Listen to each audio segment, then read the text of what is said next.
Okay, time being 6:30, I call the Halifax Planning Board into session. All members present except for Carlos.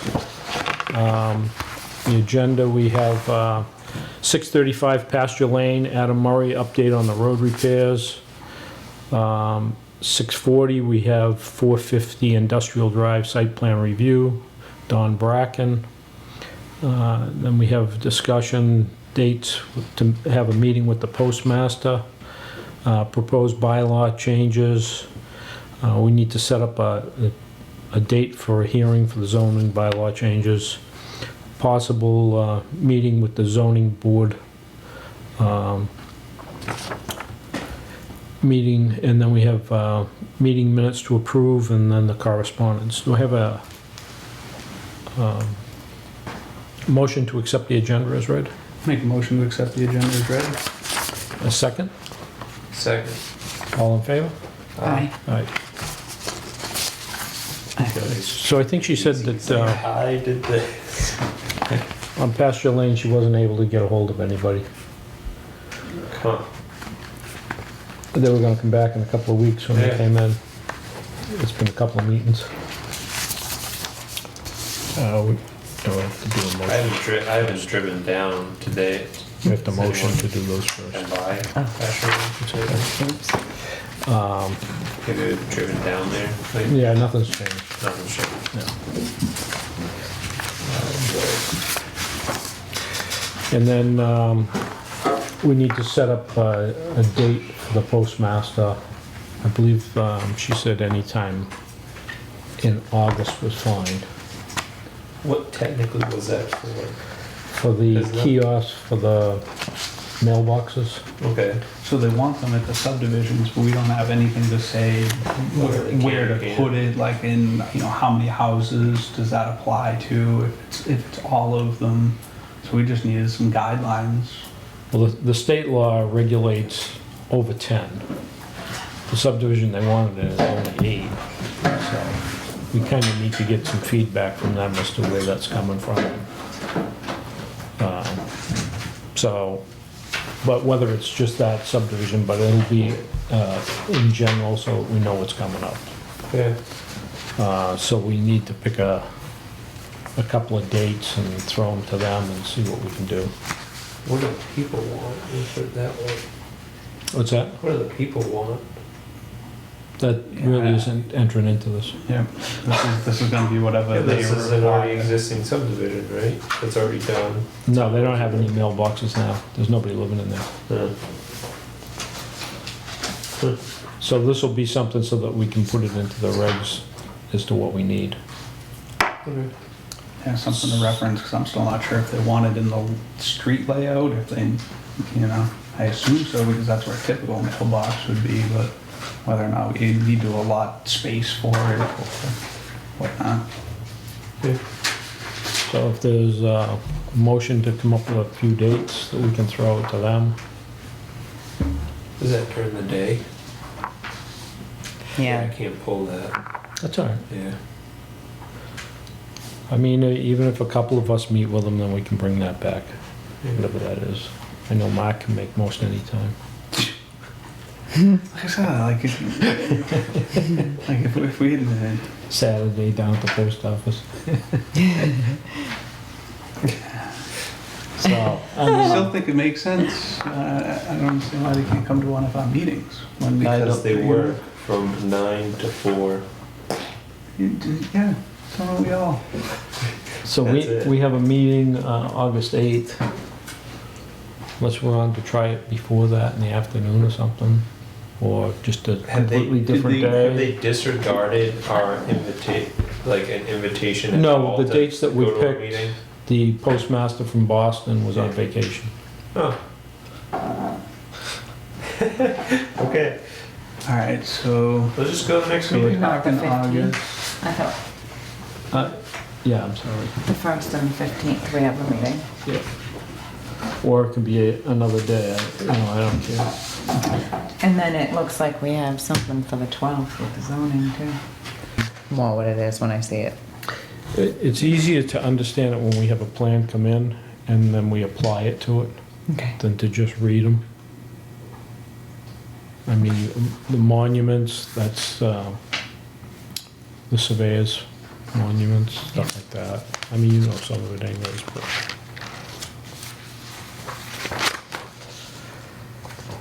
Yeah, I'll bring that up. Now, the meeting would have to be before 4 o'clock? I assume it's quick, half hour discussion? Yeah, what they were thinking is maybe if we could do something like noontime, you know, lunch break. Jonathan can just shoot back from work. Yeah, let me just come No from problem, right? Boston and, you know. You can just take a personal day. Oh, Well, if yeah. you're in Boston, you can go meet the guy up there. Yeah, save us the trip. Yeah, yeah. All right. I'll just let them know, like, yeah, it's gonna be 50. 50 boxes equals our limit. Um, Let's just invite him to the next meeting, see what goes out there. But And I the think- fallback is I think what? your idea of trying to do it on a day that we're already planning on being here would help. So I guess I'll do, Try to do like at 3 o'clock or something. that would be sweet if I could. at So least- August 1st, August 15th, and August 12th at 3, we'll give them the option. Okay. Does that make sense? The Monday, probably not, like one of the Thursdays though, like Okay. I'd be willing to, if you Accommodate. want, Well, if yeah, you try can it. make it, if not, then All right, we'll tape it. okay. That way we'll give them 3 days. Do you have to have a special meeting for this? We'll have to post it if 3 of us are there, No. Okay. so. All right. Make- As we get an answer back from them, we'll figure it out. Okay.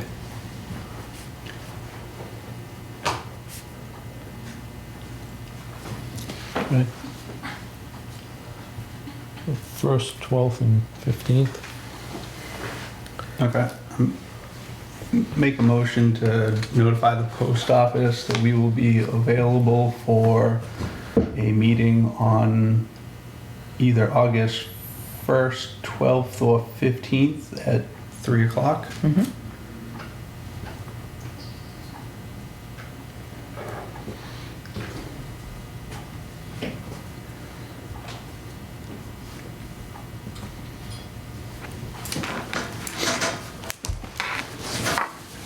I'll second the Okay. motion. Your motion. Okay, all in favor? Aye. All right.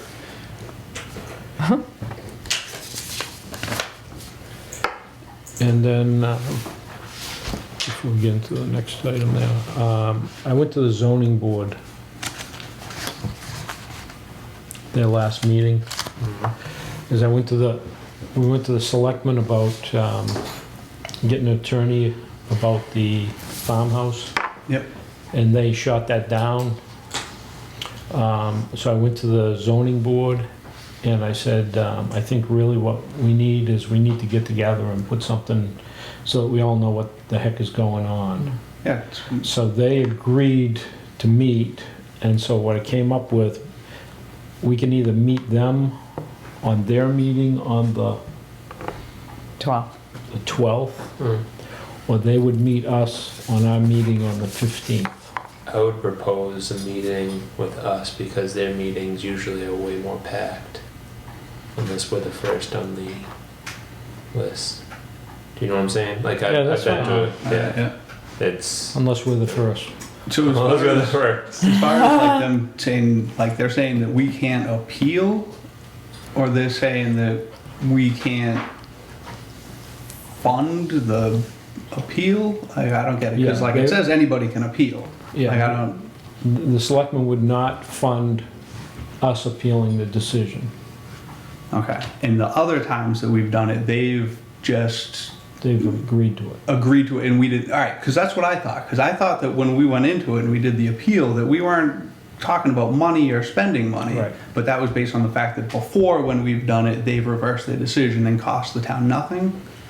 No, this was about the town spending the money. We went down there, talked to them, and they said, well, we don't think the town should spend the money. And like, my opinion is, well, if everybody's following the bylaws, then we wouldn't be here, but Yeah, that's, you Yeah. know. So now they're saying, well, we don't want to spend the money on it, and I'm like, you spend a ton of money on a lot of different things around here Yeah. legally. I don't get it, but But weren't we able to? So we were like at the end of the appeal period, they wouldn't give us that. They also said that the zoning officer had a conflict because he has a multifamily and he can't make a decision on it. So I couldn't go to him and say, this is wrong. So they were supposed to find somebody in the interim that would fill in as the zoning officer if there's conflicts. Charlie was gonna get back to me, that never happened. So now we're beyond the appeal period. I went to the board, I told them, you know, it says that you should have a site plan. You didn't have the site plan. Well, you can still, you know, that's still up to the board, they can still have the site plan. The point is, the bylaw says the site plan shall be done and they shall not grant that permit until the site plan has been approved by the planning board. Yeah, I thought that was black and white. Yeah, It is. but the town's attorney now is, and Hoxham always read it that way, but now the new town attorney is reading it, oh, well, that could come afterwards. But Well, what clout does it have afterwards? It's not part of the permit. But going back to, remember we had the issue where there was the guy who wanted the garage, the attached garage, and he wanted the permit, and then he ended up building it, and he got relief from the zoning board, and we appealed that one. There were two that they did. I thought at one point we appealed two decisions on like the same night, and and they got reversed, and we didn't. It didn't cost the town anything. No, it did, because the planning board had an attorney and the appeals board had an attorney. Okay. It went as far as the judge, and the judge said, this needs to be straightened out, send it back. Okay. And then it just stopped at that, but it did cost the town money.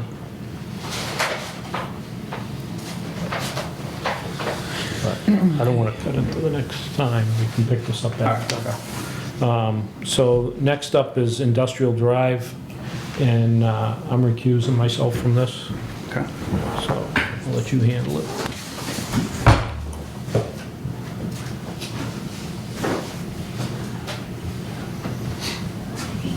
Hello? Hello. Hello, again, Don Bracken from Bracken Engineering, the engineer for the project. Sorry I didn't bring an easel, but we did submit some revised plans after the last meeting, getting some comments back from the planning board at that time to address those comments.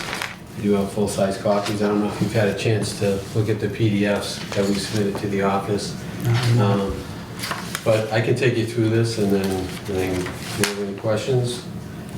If you recall, it's a 3-acre site, consists of 2 of the original subdivision lots.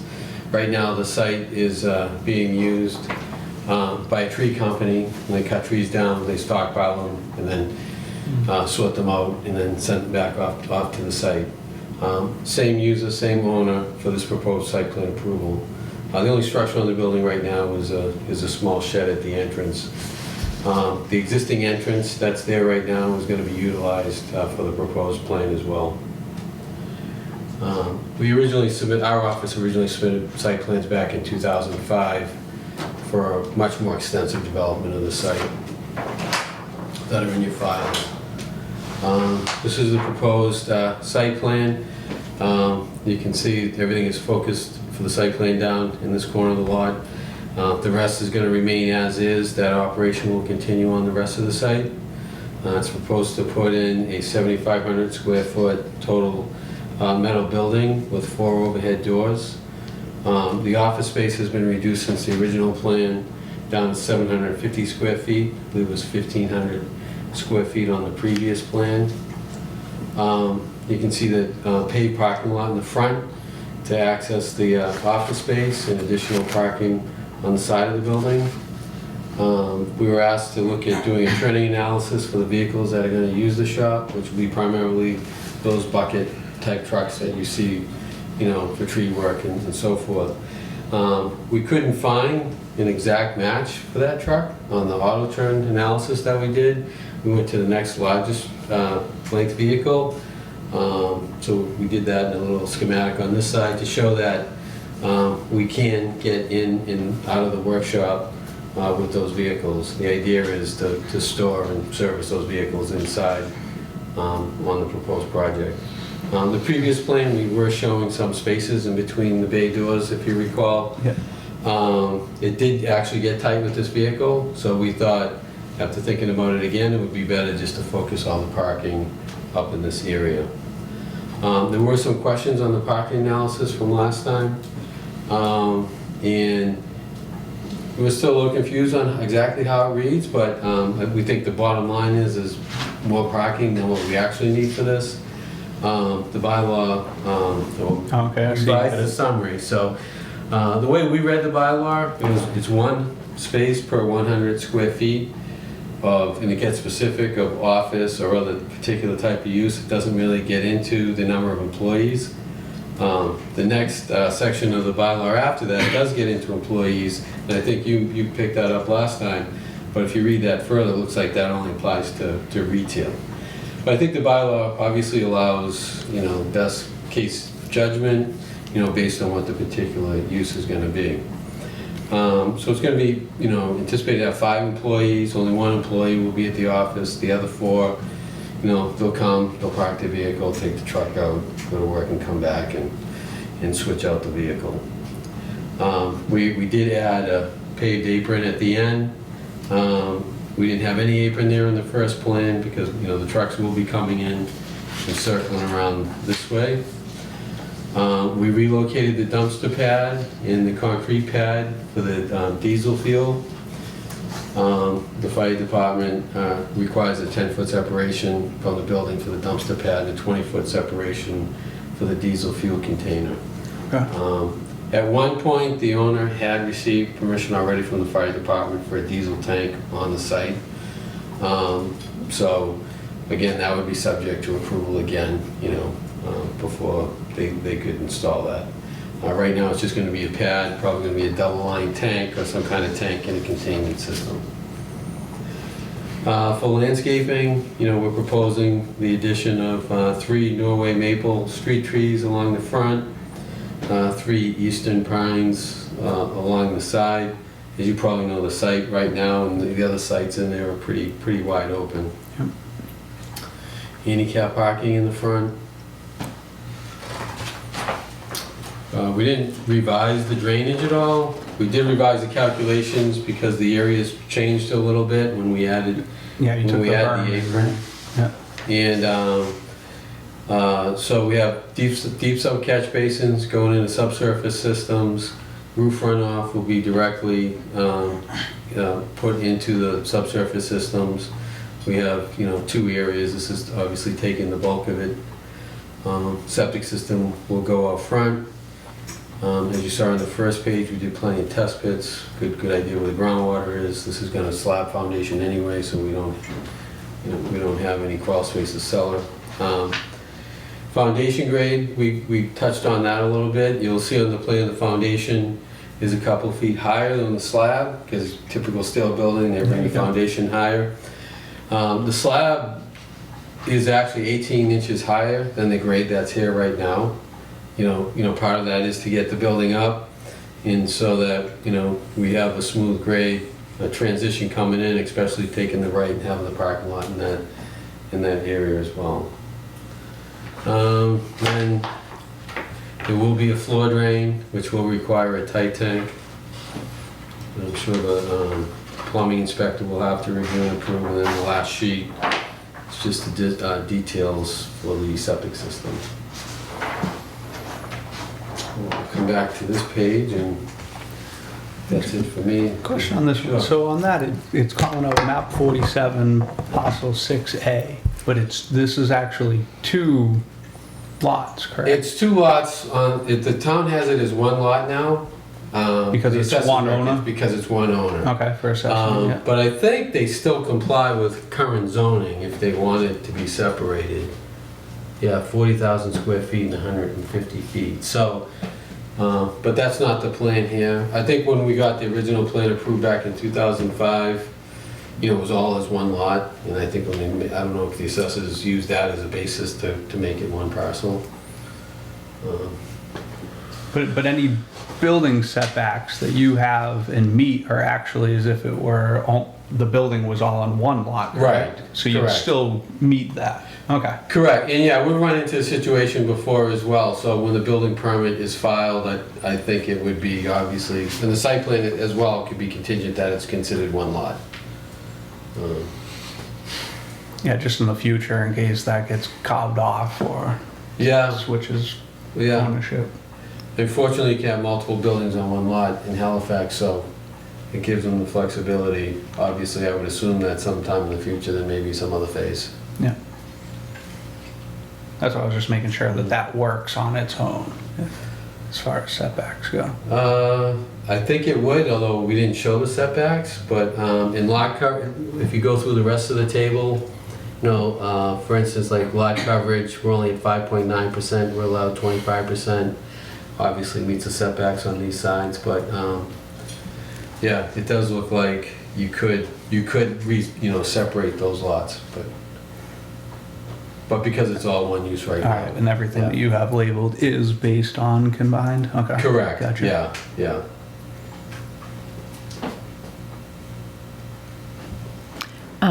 So it looks like I'm down in the turn area for Yeah.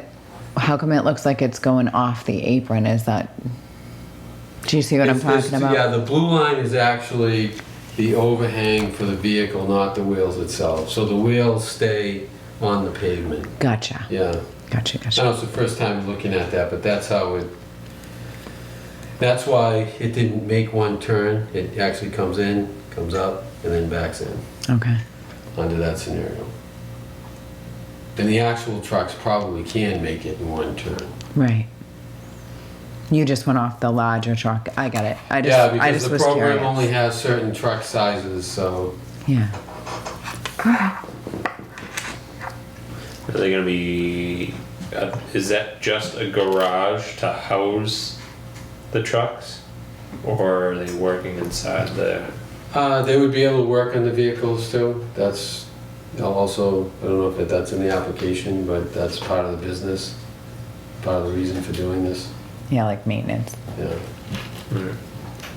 Yeah, so you just gotta worry about oil and stuff like that would spill. Anything that would be problematic where it would get into the environment. Right, that's why the floor drains will be in the center, and all the floors will be pitched to the center, and then they'll be connected to the tight tank. I mean, years ago, they used to just let it go out the doors and into the drainage system, but fortunately, people are still shocked when any commercial use right now, any garage space has to have a tight tank with a floor drain. So.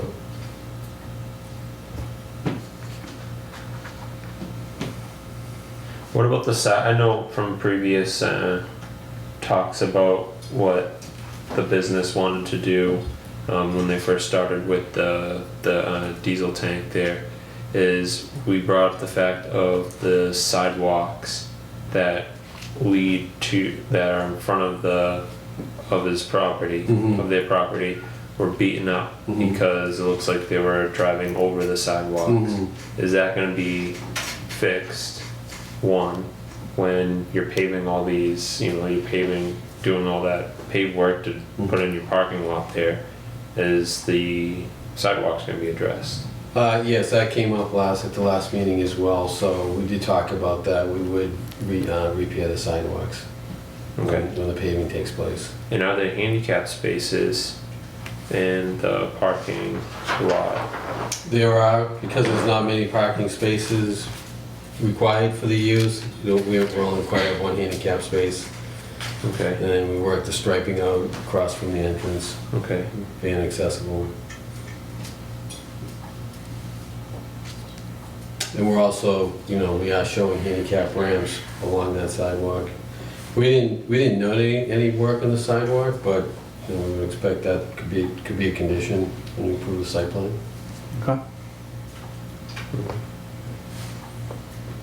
there gonna be ground signs or a placard for that handicap parking spot? Yes, yeah, shows the sign here, and then we do have a detail on one of the sheets, yeah. Just going through all the bases. Sorry, Yeah, I wasn't yeah, here last I time know. when I did this. Yeah.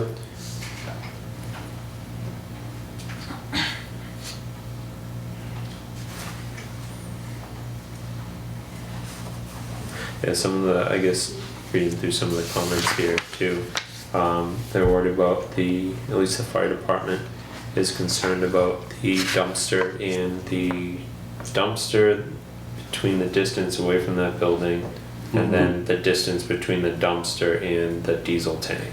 So that seems Right. addressed. Yeah. The questions I have are about a chip pile located in the back left corner of the property. Yes, we don't have it on our plan, but I was told that there's a pile within 15 feet of the lot line. It needs to be And it carried. needs to be corrected at 50 feet, so, Okay. again, that seems like an appropriate condition prior to issuing a building permit.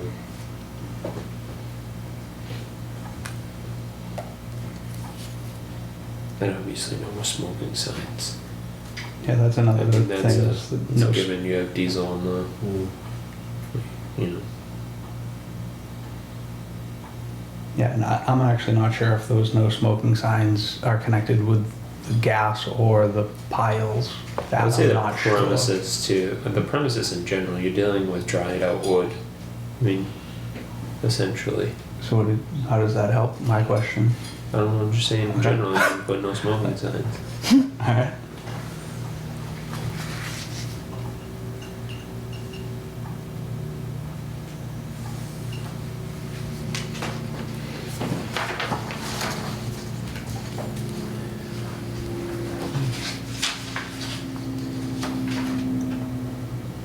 Septic tank was, the septic design was sent to Board of Health and everything like that. We haven't submitted the septic design yet, no. Okay. We did additional test pits with them 6 or 7 weeks ago. They know it's coming. Okay. Yeah, so office space will include a bathroom. Yes, yeah. Okay, and that was your $750 for the thing. You said 5 employees, correct? Correct. Yep. One in the office, 4 on the I back. will double check that though. Yeah, 5 full-time employees, 4 in the shop and 1 in the office.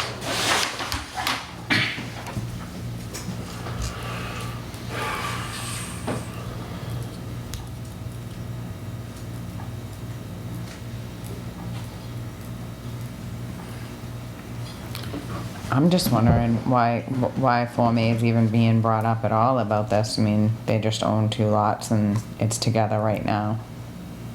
I don't know why it would be an issue in the future of not subdividing it. Is that what I was understanding? I honestly, I don't understand that either. If wouldn't. they own both, I don't know why they would have to combine them for this use. It's combined for assessors purposes, but I see no reason to impose that. I don't either. I think that if you have 2 lots there and you want to subdivide it in the future, get an A&R, right, and go. Right? Yeah, you already have 2 lots. Like, there's That's what nothing- I'm thinking. That's there's why I'm nothing- confused. Was that comment? I didn't see the comments. Was that from the building department? Thanks.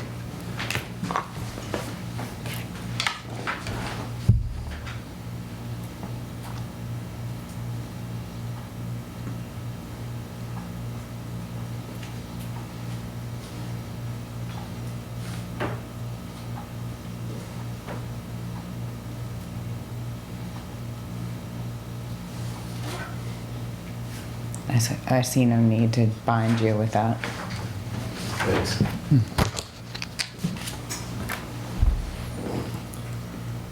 Well, if he has an issue prior to issuing the building permit, we'd have to deal with it at that point, I guess, anyway. Yeah, I was trying to see how that, because I always try to see how these things affect you and if that hurts Yeah. you in the long run. And I don't think that like changing that to a, No. for form, I don't think that helps you in any way. I don't see. Right. And I don't think I would advise the client not to do that, like anybody else, you know, why give up something that you I may. don't know, I kind of feel the same way. I don't see why we would impose that. Neither do I. I think the first plan, when we had several buildings, they went over the lot lines and didn't comply, so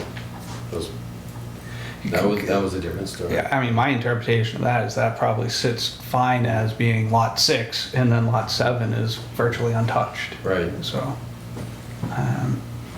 I have no problem. The only issue I'd like is just that condition of the sidewalks, just to have that Mhm. set in stone. But other than that, I see no issues with the site plan. I'm in agreement with that. Well, I will entertain a motion. No? Alright. I just, before Yeah. any Yeah. motion, Yeah. if you wanted to say anything. Are you in a butter by chance? Just here?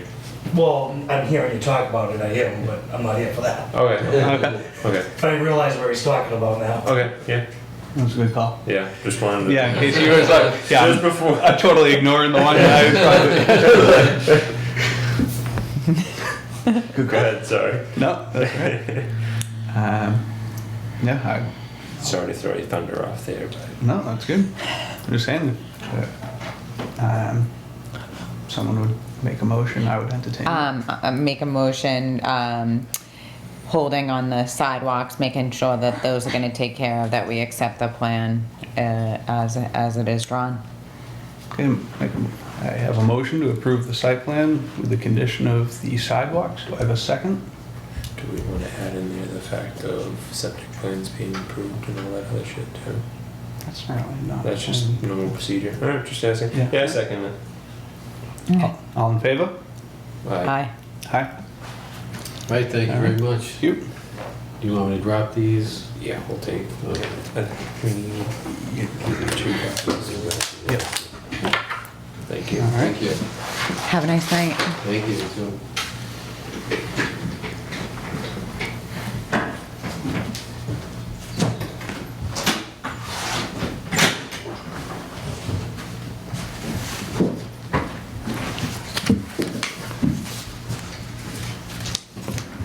Welcome back. Thank you.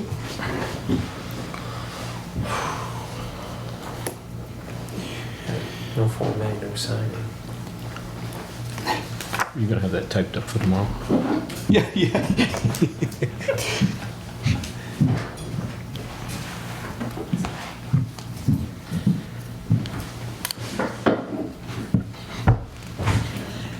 So, experience question, do we get these when we're getting to the end of, approving the site plans? Because this is a nice little worksheet right here. This is just all the comments that we'll get.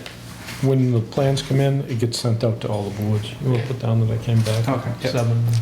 7:03. This is good. It was helpful. So we send all those plans out to all the boards. Yes. It's up to them to send back the comments. And then we take those, refer those, and then refer to. That's good. Yeah. I like it.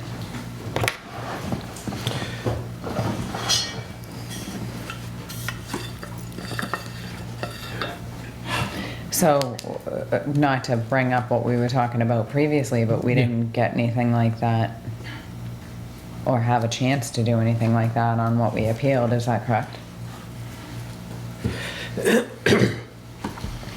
Yeah, going back to what we were trying to appeal with them, is that there's only a 20-day period to appeal it. That time period ran out. But we didn't get any document like that.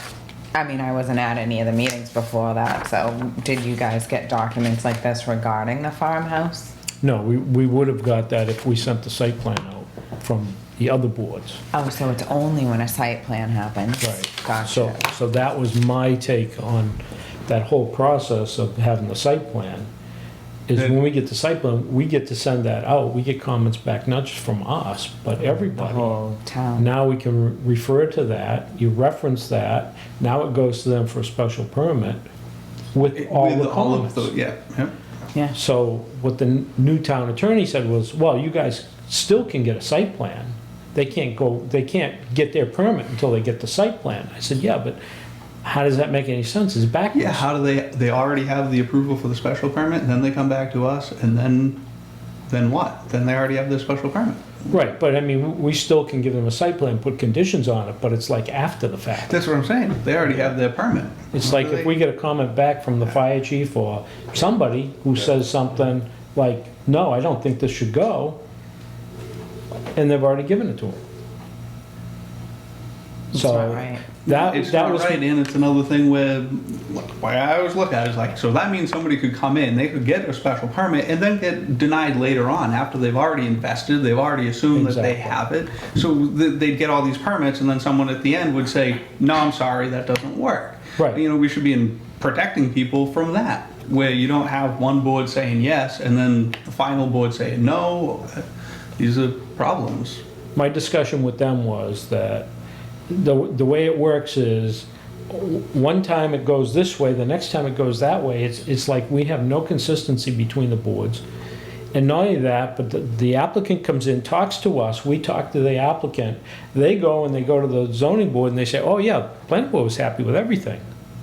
Well, maybe we weren't happy with everything, but something got lost in translation there, and now it sounds like everything was hunky-dory. And I said, you know, and then they go to the conservation and they give a different version. So there should be something that moves through the process, a piece of paper with the comments from board to board, so that everybody's looking at the same thing. And that the plans don't get changed between here and there, something that we see here, and then they go over there and it's different. So if we don't stamp it, how do we know it's not different when it goes over there? I agree. So I said to them, it doesn't make any sense to continue the way we're going. We need to have a sit down between the two boards, the three boards, I mean, conservation should be involved too, and say, okay, this is the process. The first thing you're gonna do is you're gonna get a determination of zoning. Second thing you're gonna do is you're gonna go for your site plan. Or if you need to combine lots, like that's what happened down to the farmhouse, they came in here for a Form A. Then they came back here for another Form A. Remember? Yeah. They changed it? We couldn't deny the first one. We can't deny Form As. Yeah. So we sign a Form A, they go over there and they say, oh, planning board signed it. Their impression is the planning board was fine with everything. And I tried to explain to them, we don't have the power to say no to a Form A. But when we sign the Form A, that doesn't guarantee zoning. And they were like in shock, and I'm like, well, it's the way the process works. So they came to us 2 or 3 times, I think, for that whole process. I think it was even more than that. Might It have seemed been. like we had like 4 meetings with them Yep. on changing their Form A plan to try to come up with a better layout than what they had. And so when we signed that and it goes over there, now they're assuming that, oh, everything's all set because the planning board signed that. Well, that's one aspect. That's not the site plan. You didn't even have time to give them the comments. Right. And the other thing is they don't, if they have a question about something, they don't send it back over here. Now, the other thing that came up while I was there was Franklin Street, the solar system down there. So there's a estate lot out front for Springer, remember that? Okay, that's the one to the right where they wanted the loop, I think. That one is, Isn't that just around the blue house who owned it, the blue colonial that just sold? so they have Franklin Street here, they have frontage here, there's a house here, Yeah. and then there's the estate lot is here. Yep, okay. That's what I was thinking. Comes out like this. There was a building here and we told me I had to take it down. A pool or something, I forget Yeah. now. Okay, this is where they have their driveway going for the solar. Now they want to make this a Form A. Can't, shared driveway. It's already there. Right. So they said, well, and they have access over here. Oh, so they're saying that this is our access, this is what we use. just quicker. You could, This, you have to enter over your frontage. So if this isn't part of it, then they have to enter over here. Yeah. Is that side just quicker to get into the solar array? Well, this is upland. yeah, there's like 2 or 3 wetlands crossings to Oh, get yeah. from there to there. So That's they- the one that goes in back of the house and then like everything like that. This left hand this is, side. this is a monster. house Yeah, here. yeah. Yeah, the one where they had to put the new trees because they took down the ones that were affecting the house. It's on Franklin Street, right? I can't think of them doing anything with trees, but possibly. Because the guy who lives out in the way Yeah. back there. Yeah. Yeah. So So the zoning board's looking at it saying, yeah, okay. Well, they're saying, well, they're gonna give them a right of way. Well, this out back here, the solar system, that's not just a right of way for a power line. That's a business. Yeah, that's the That's solar. maintenance road, that's, The whole solar thing is a business out there. Their frontage comes out here. That's common driveway for two different things. So they're asking me, only because I showed up at the meeting, I didn't know it was coming. They said, well, what do you remember? I said, I don't really remember. We need to pull a plan out and take a look. Yeah, we need to sit down collectively and discuss it. Yeah. You can't, no, yeah, you can't just, And Terry's not here to pull the plan. I don't know where they are. yeah, I just thought that But you whole- recall this.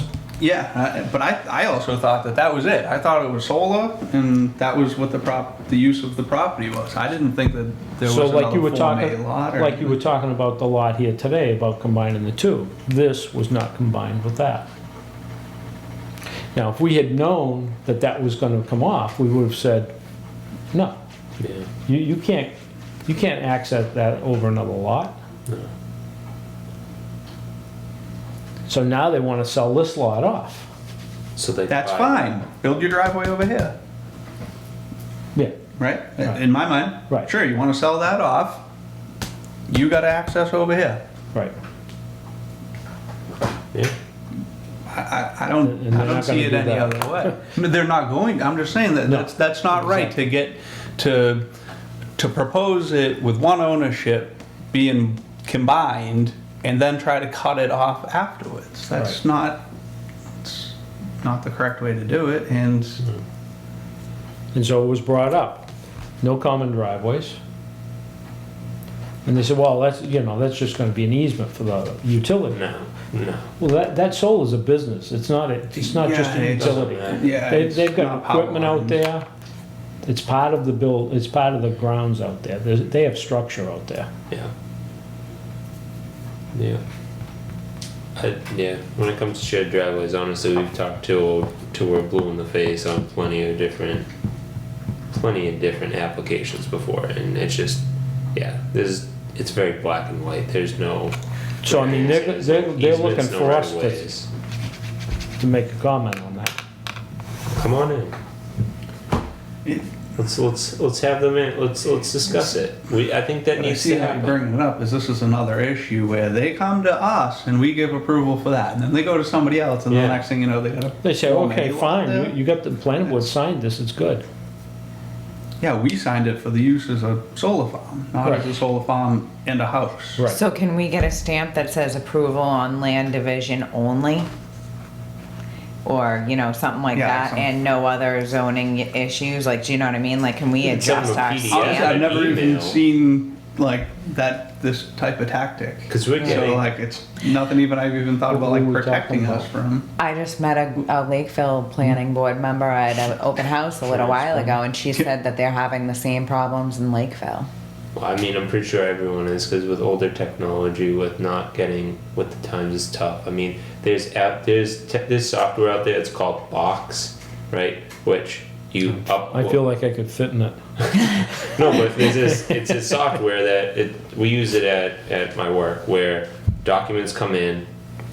Anyone, you grant access to certain people to have access to it, edit it, do whatever, and then add comments on your right hand side, and it tracks those comments. So let's say you send out a mass email with this in there, they log on right into the box, and then take a look, write their comments, hit save. So fire department can put their comments, zoning board can put their comments, date and time stamps, everything.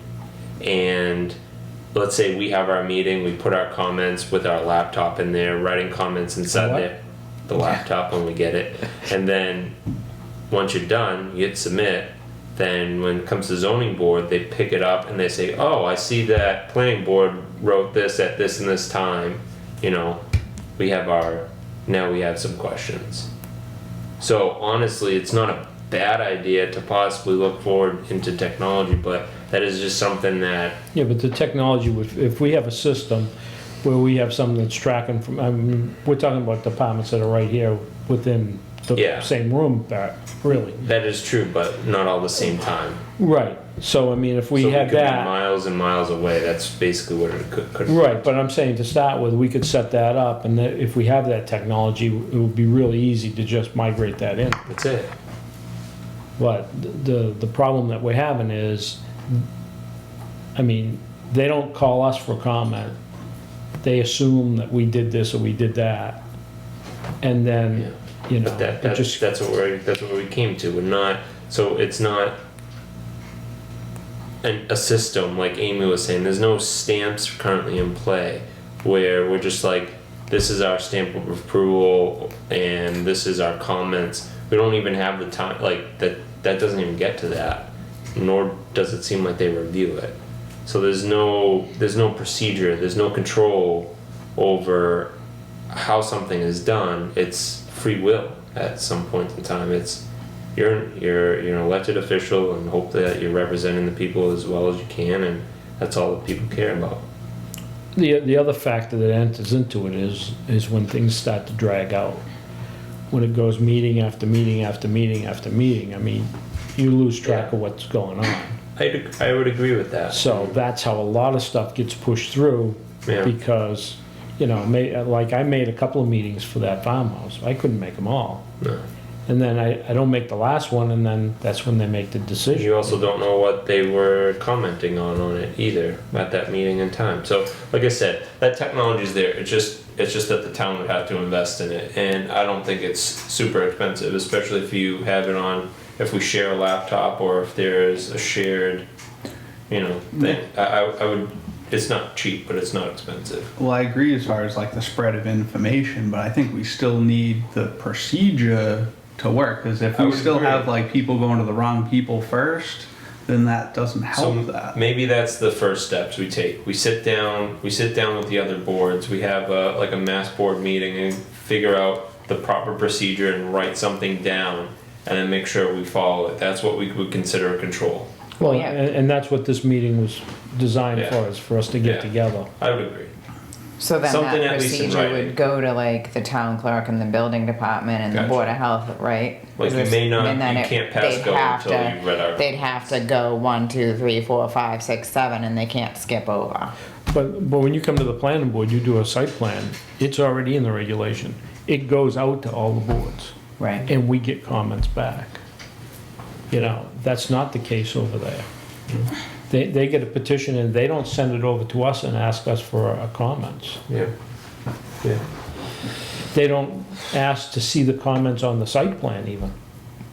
Well, to me, on the farmhouse specifically, a site plan was approved to take off the land, and then it should be clear in the bylaw, or even to them, that you only have 0.92 acres. It had 4 units. You can't just special use it to 6 units without, you're disregarding tons of bylaws at that point in time. So it was not legally, it was not legally by our bylaws done, even without a site plan. I see what you're saying, because they had the square footage with both lots, then they get an approval, and then they cut one of the lots off, and now you have, No, they got the approval for 2 extra apartments to go in on 0.92 acres after all of that was taken off. oh, okay. So how No. did that happen? Not taken off.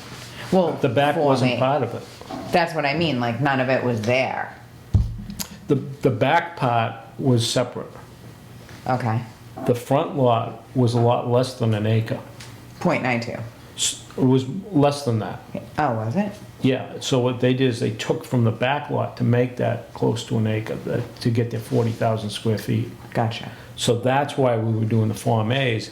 But then when they put the septic in, they put the septic over the line onto the other lot. Now, they own both lots, so that's okay.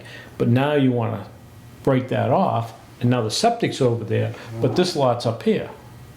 What? Yeah. That's why it went back and forth. That's insane. So the final cut was the septic's all on the front lot now. Okay.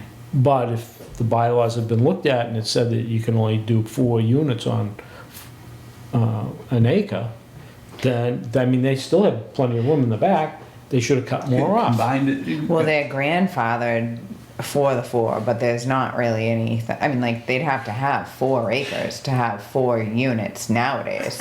Right, but what happens is, you're only grandfathered for what was there. I question if they have any grandfathering clause right now because they've increased that lot.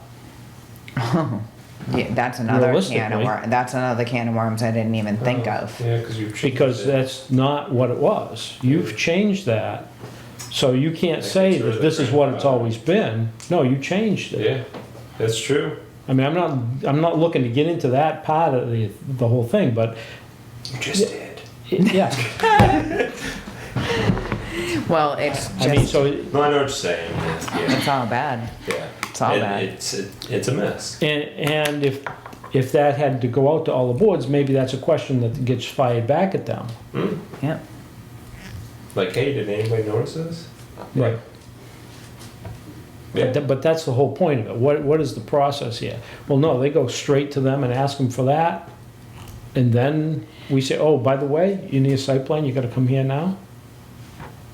That's, You know, I was at that meeting and I was not happy about the decision that they made. It was prior to me being here, obviously, and I don't remember them even having a plan up in front of anybody. But they're just going off the grandfather clause, the fact that. well, no, I think what she's getting at is because it had been before them so many different times. Mm. And that's what I was saying, when something keeps getting kicked around for so long, finally it gets at the end, they go, oh, let's just vote for it.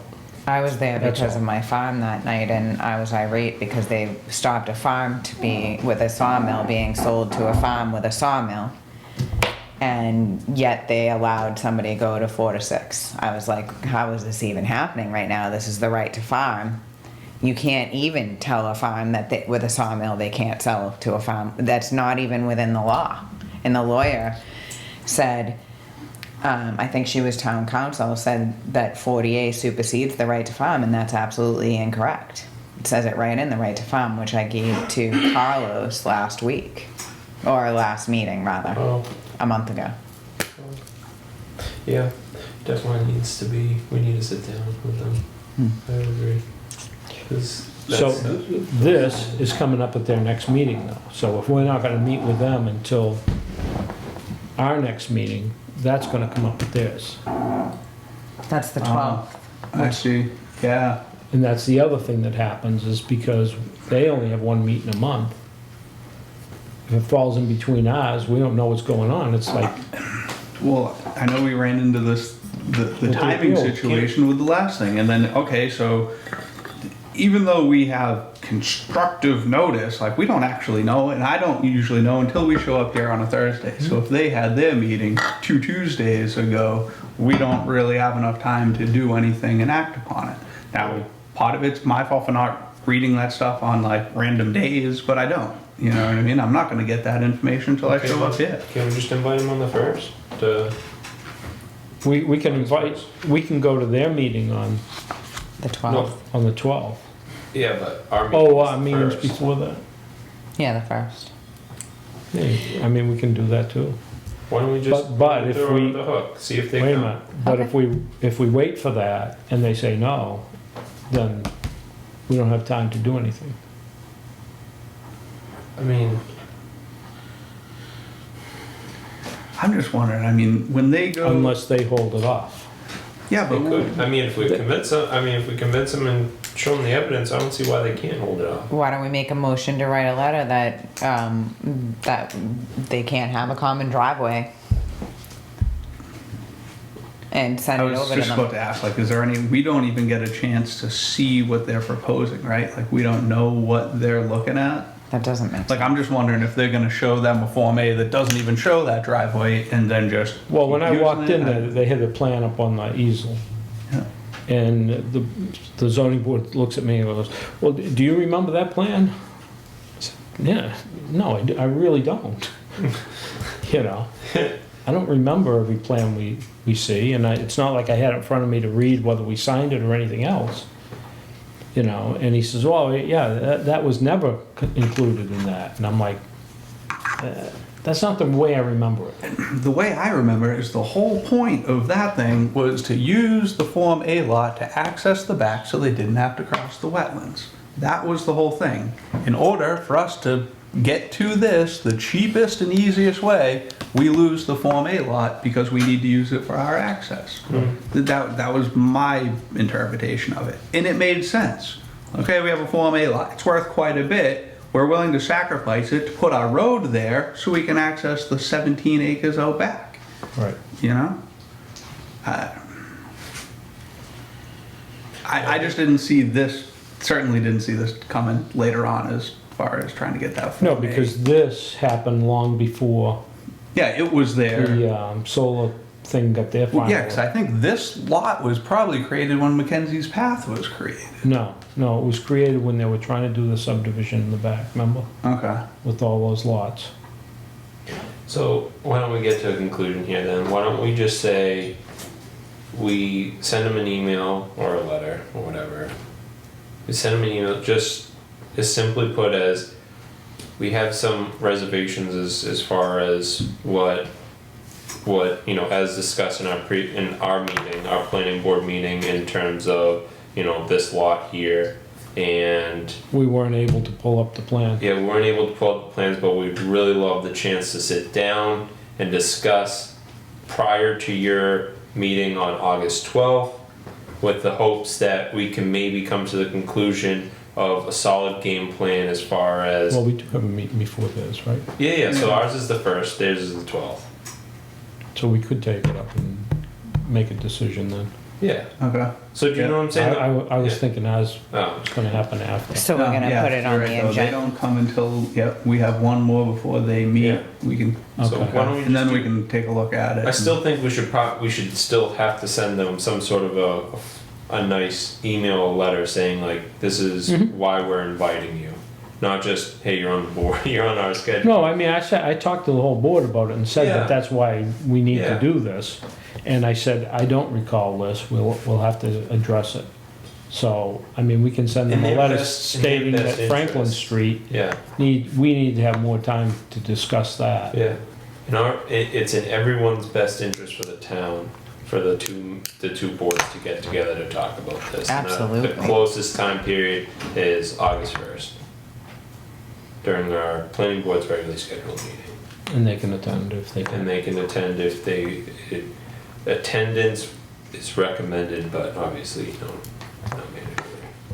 All right. Something like that. So a motion to make that letter? I don't think you need to We make a don't, motion. we Invite. don't It's need. just more of just a housekeeping Okay. item.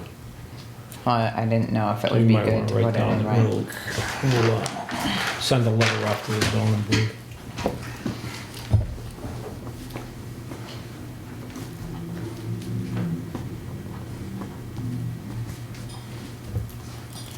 And then the other thing that we need to do is, we're gonna need to set a date for, zoning bylaw hearing. Because the selectmen have sent us zoning changes that they wanna put on the next, Which is the marijuana,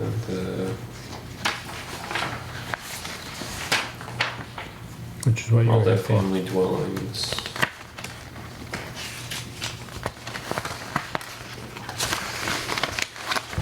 And what I would say is, as a board, we should be looking at some changes, and we'll put that in for that hearing as well. Yeah. Two birds with one stone. So,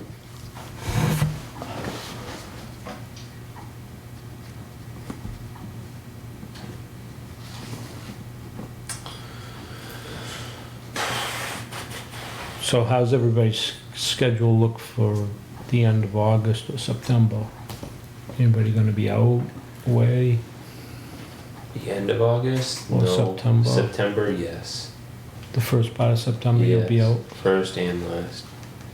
Alright, so... They haven't told us when they were thinking about a town meeting yet. Oh, yeah, so they want it before then, so it would be maybe the August 15th meeting. I think they would be after, after September. I'm gonna probably guess either the third week of September that they're gonna do it after the zoning and conservation meeting. No, they're not gonna look at that.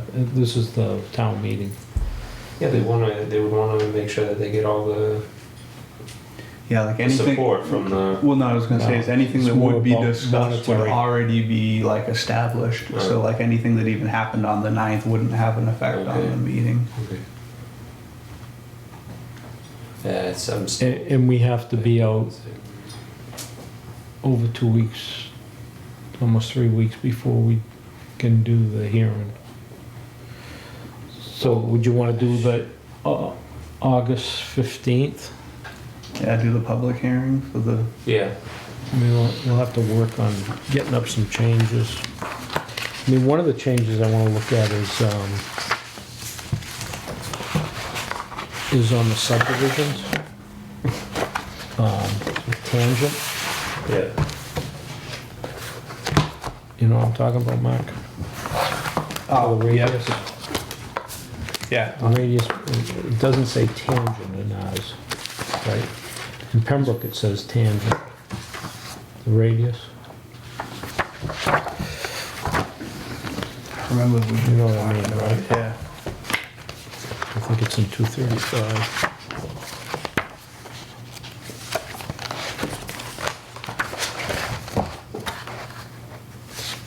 Can we get your new bylaw book? Yeah. So you got the zoning bylaws and chapter 235, the subdivision control.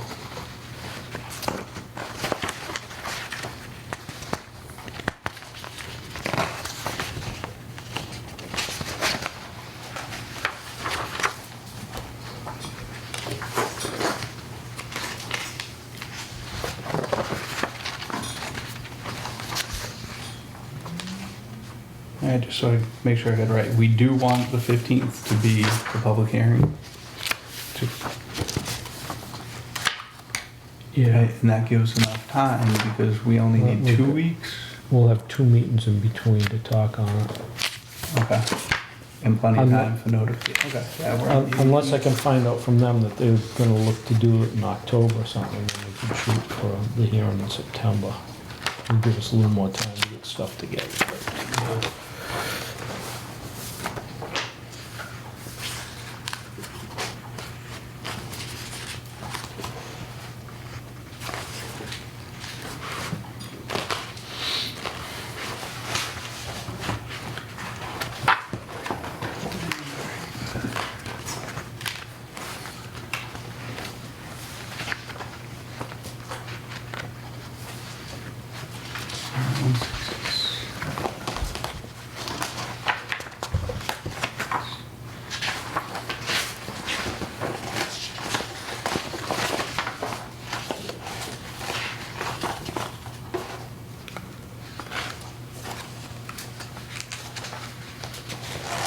Oh, yeah, this must be chopped up. Hang on.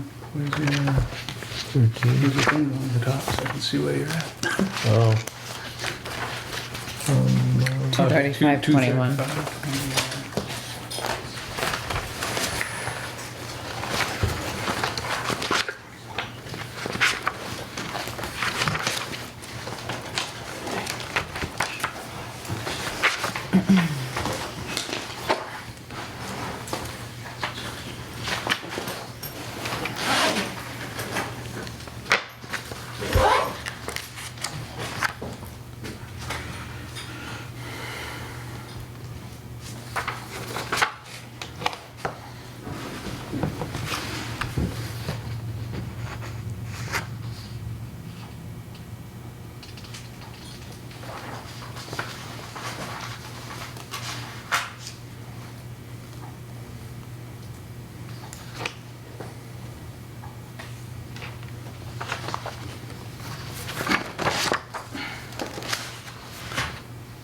You find it?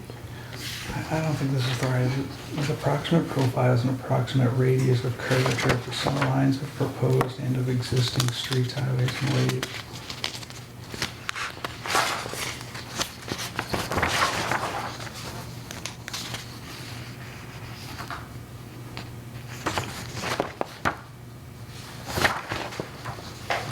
Well, what am I reading here that, it's 23527 type of street, minimum radi is, a minor residential is 150.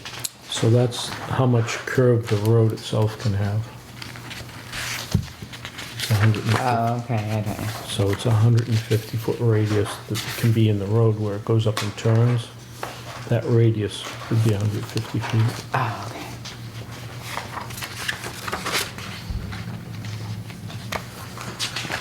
Right here.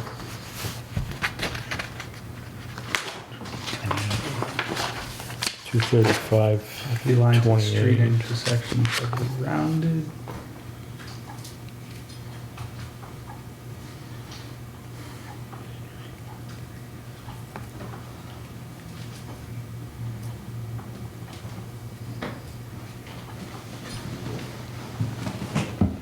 Is that it? Yeah, that's the area that we're talking about. Because remember, we've had them come in and say, okay, we give you the 30-foot radius. Yeah, so I think our issue was how far. Tangent. If it's tangent to the street and the subdivision, right? So if your road comes in like this, it would be like that, right? If the road comes in like this, it would be wider, right? Yeah, but The other I way. think the issue that we had was not the fact that it has to be like on a 30 radius, but like you draw this here, that's only a short section on But that it- radius. because it's not tangent. It's not a complete curve because it's not tangent, correct?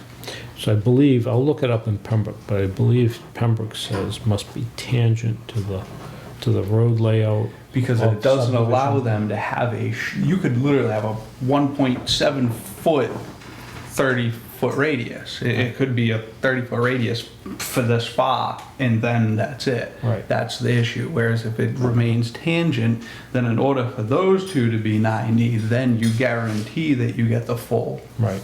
circumference. So I think that's it there. And then the question I had was, when somebody comes in with a subdivision, we'll just say that they have a strip of land between two people, and they come in with a 50-foot roadway.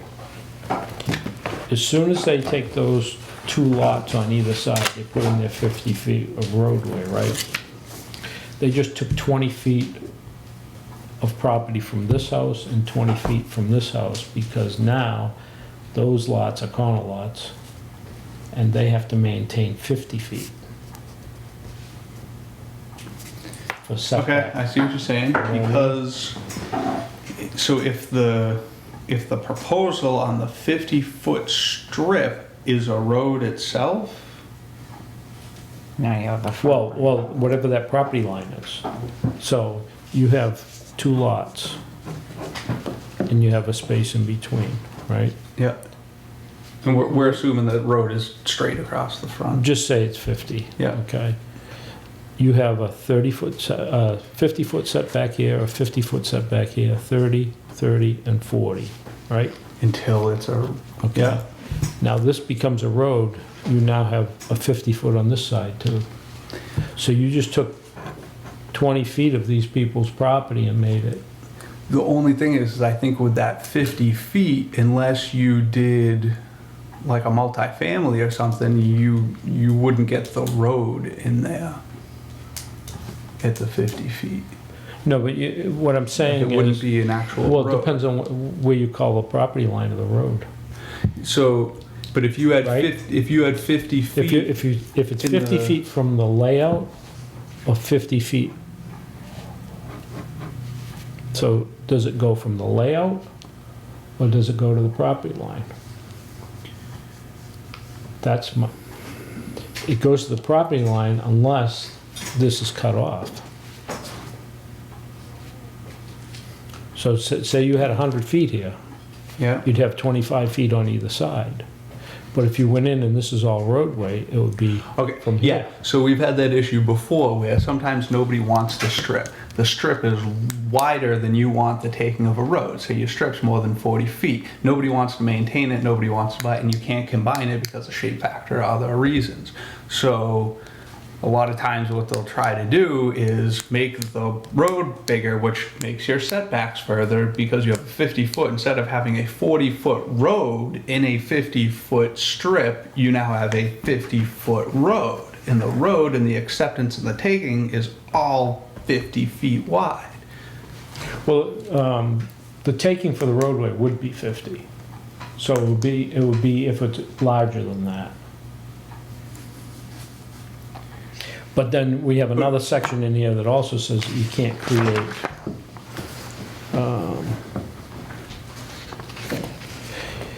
you can't create reserve strips. Yeah, that's what I was, yep. So a reserve strip is a strip of land that prevents the abutting neighbor from getting access to the road. Yep. Yeah, so that's what I was talking about. You have that 50 foot, you only have a 40-foot road and a 50-foot span, and then you have these strips that you technically have to now make the road. Right. You're not allowed to have the 40-foot road and the 50-foot strip because, like you were saying, you can't not let them access, and you can't give this little strip that says that they can't, where you'd have 5 feet on either side. So now they make this all part of the road. And now, that influences those. yes, and the houses would already exist in this scenario. Do you make those all non-conforming, and then wouldn't that just kill the whole thing? That would technically, that would Unless- make the whole proposal. Unless these people would accept that strip. Because if that were 20 feet, then they wouldn't have lost anything because they've got 30 now, 20 more. It wouldn't affect them. People would have to accept. The Yeah. fact that 20 feet of their land is being encroached on. No. They'd have to accept more land, and the Oh. builder or developer Or sign off. But what if what if the lot is just getting by? And it can't technically be a lot. Which If a lot is built just enough, they'd be getting more. Yeah, they'd be getting more. So like they would be all well, if set. they didn't have any more space to go. Well, no. They'd be getting the space that's owned Oh. by where the Oh, road okay. is proposed. They wouldn't own it, would they? They would have to. That's kind of what we're saying. Like they would have to have ownership because they would have to actually touch the road. They're not allowed to have the strip in between. Or sign off saying that they'll accept that strip being there, one or the other. Because if the developer created that as a strip and it was allowed, then that would be equal to them too, because that still wouldn't affect them. It came up before, and I know it was something long time ago we hashed around. And I was just thinking about it, saying, if we're gonna start taking a look at the stuff, you need to throw there's a some stuff couple- out and just, A couple weird things in here.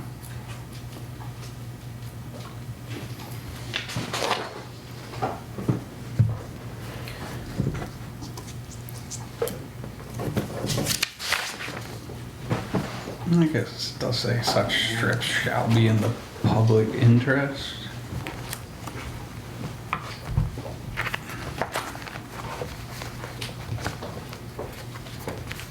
That would be like if you didn't want other people to have access onto like a private way or something like that, I would that's think. what the reserve strip is. Yeah, I think that's why it probably there's that provision where we could approve the strip.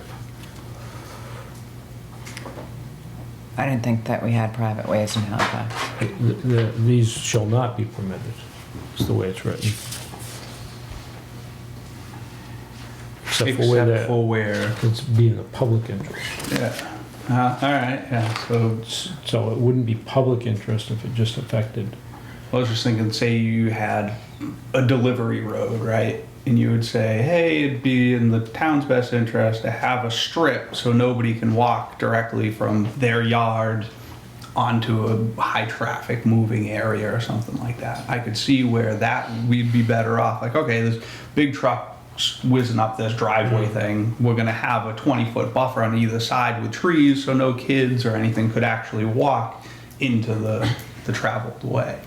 I guess that would be the exception. Where do we have that in town? I don't know. I had to reach for that one, but I'm just trying to think why they would have that. Well, I know why they had the reserve strips. Somebody couldn't go in past somebody's property, you know, go past 5 acres, put the road in, and then deny that person access to the road.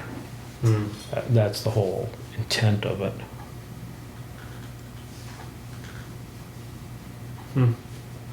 No, I mean the intent of having the exemption, you know. Yeah.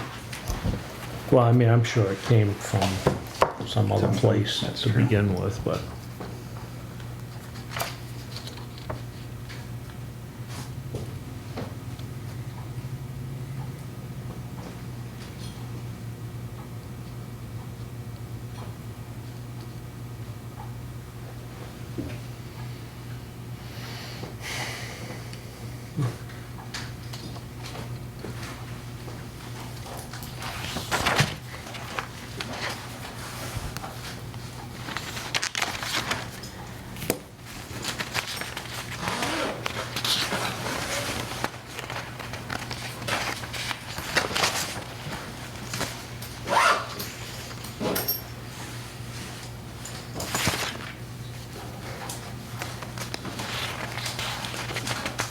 The other thing I should do is get the plates printed so we can put these in the book too. The plates? Oh, For the street layouts. I don't know if she put those in your book or I not, think I have them like stuffed in. because I my thought big folder. she printed those before, Yeah, but I didn't have them because I had the smaller book. I can look to see if I got them. Yeah. I think I got them shoved in like the. If you get those, then we'll make some copies and get everybody a copy of that too, Okay. because that should be all together too. Yeah. If So what'd you not, call it, plates? Yeah, they're plates. They're referred to in the bylaw, and you'll see.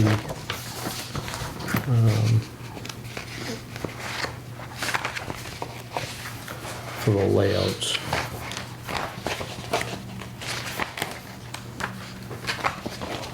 This one talks about the, Plate number Yep. 1 is on file, plate number 1, okay. yeah. And we might even take a look at some of those and look at maybe changing some of them. Yeah, make them fit our needs better. Yeah, I don't know that we need to, but I mean, just to take a look at them and see if they still all work.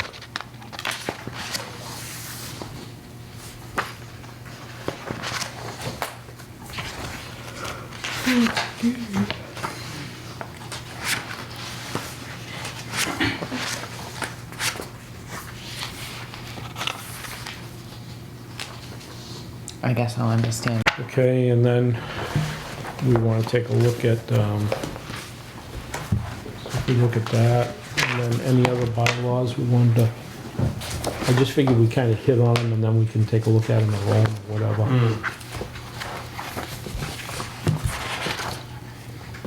So we're all kind of heading for the right direction.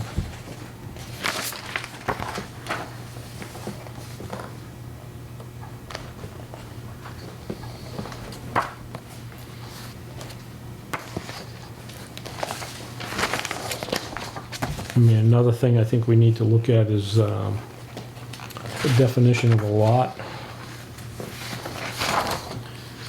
And that Well- all lots in the Yeah, and the town fact that are the same.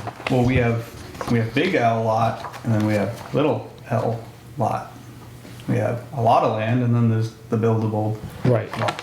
It's, So as far as the definition of a lot, I don't know if we have to leave and take a look at that too. Lot, non-conforming. yeah, so there's two different, This is lot, there's corner lot. And then lot non-conforming, is that what you're talking about?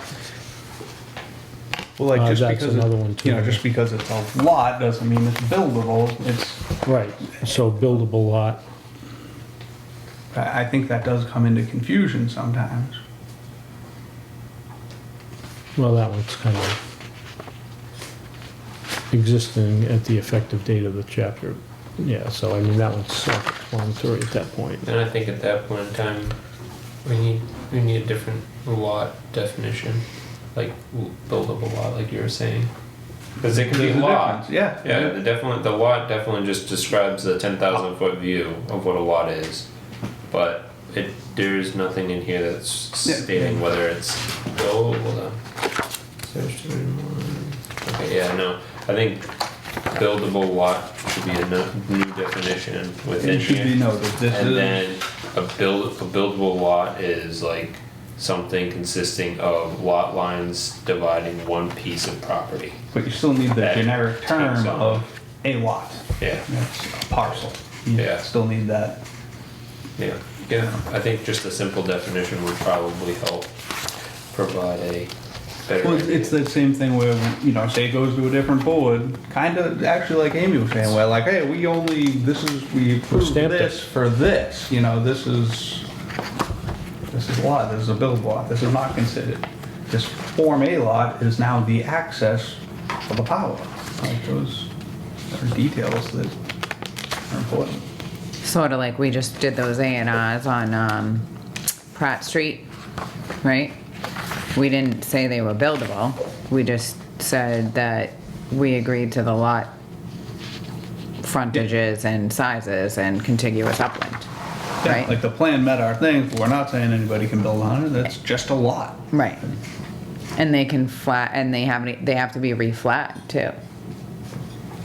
And the corner lot that we signed off didn't have 150 feet on both streets. On Pratt Oh, Street probably did not, yeah. and Wood Street. So Yeah, 'cause it that was that long came and up at the skinny. zoning board. But again, And I explained to them that it's a Just a Form lot. A, Yeah. it's a lot, but our stamp doesn't mean that it meets the requirements of the zoning. Yep. That's why I think both words have to be there. We just So- need to define when we use each. The one on the corner of River and Pratt didn't have 150 feet on River? Is that what I you meant? believe so. Yep. Oh, I didn't even notice that because I saw the 150 on one street. So do you have to have 150 on both streets? Yes, It's two, Oh. yeah, two frontages. but it's a Form A. So you can't not sign it because it had frontage on the street. But if it doesn't meet the zoning, it's not something that we don't sign. Okay, so in a buildable lot, we're gonna need to specify that little piece too. If it does touch two streets, it needs to have 150 on both streets to be buildable. Yeah, I think maybe That- going out of a definition and more into a bylaw. Okay, Like that's like another clause within Right. a bylaw of what a buildable lot consists of versus just its definition. okay, Like Google right now just says it's a lot with enough frontage and width and area to accommodate at least a single family home under the zoning ordinance. Or ordinance, sorry, I don't know why I said accordance. Zoning ordinance after taking all considerations of variances of another relief. So, I mean, you're looking at it from a holistic point of view, that's what a buildable lot is, and then you can create a subsection within the zoning bylaws as far as how we want it to be a buildable lot. right, So we can understand that a lot, when you consider a buildable lot, we're assuming it's one single family dwelling. How many lots are you gonna have, That's what you'd wanna have in like a sentence. How many buildable lots? Yeah, I just want that information to be out there. So if somebody gets it, somebody's presented a plan, say, hey, you want to buy this? They should be able to look at it and be like, wait, hold on, that's not really a lot, Or nobody can go further with it. Nobody can get duped. Nobody thinks that they have 3 and they really have 1. Yeah, I agree. I think that, So that's something else we can look at is coming up with. I don't think it has to be super crazy. I think just Something that kind of ties all of our other bylaws together and wraps it up in a nice bow.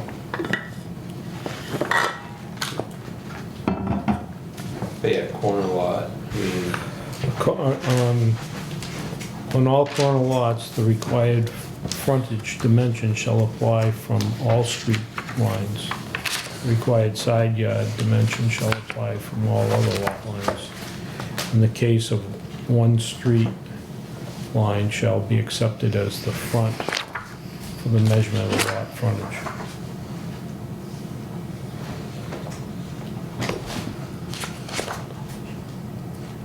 Well, really, it says, in all cases, one street line shall be accepted as the front street line for the measurement of the lot frontage. Yeah, they have to meet one, but only one's. I mean, that's what it's, so it's really Where saying are you you don't at? have to meet it. 16710, Yeah, so so it's the whatever meet, one's considered the front 17. section has to have. so you don't have to have it. yeah, that's kind of weird. Shall be accepted as the front, okay, one street shall be accepted as the front street line for the measurement of The frontage.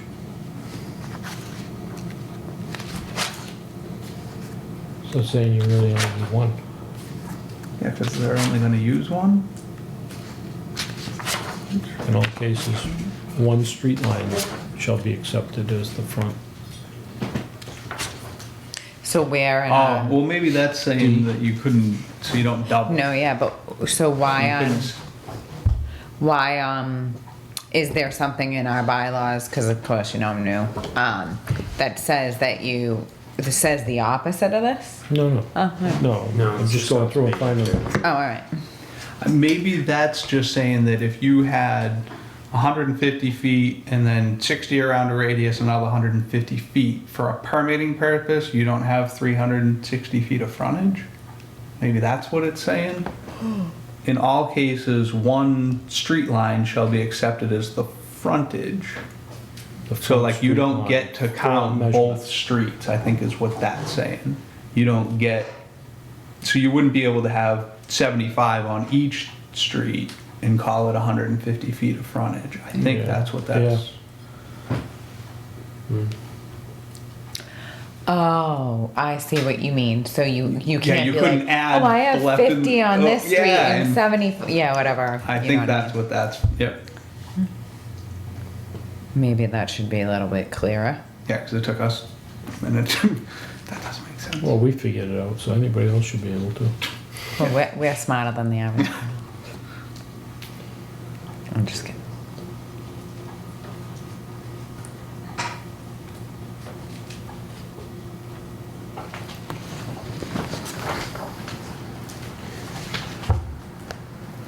Access to all lots shall only be through or across its legal frontage. No common driveways are allowed unless otherwise provided for in this chapter.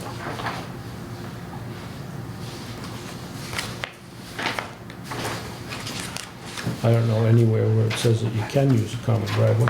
I don't ever see anything that says that. They have allowed them in other towns, 10L. and they are really, they're not good. The common. Yeah, because it depends on who owns. So, yeah, exactly. Like, oh, when it's your best friend, no big deal. And then somebody else moves, and yeah, then it's a. Yeah.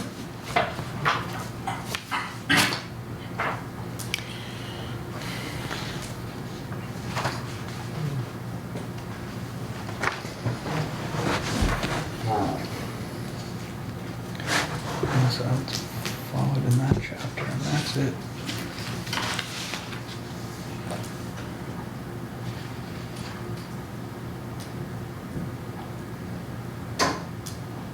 A dwelling, building, structure.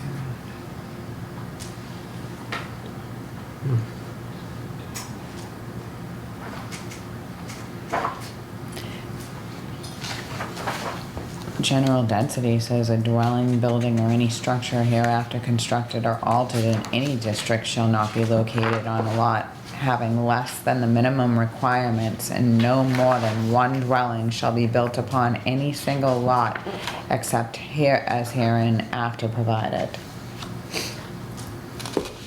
where was that? 167-10B.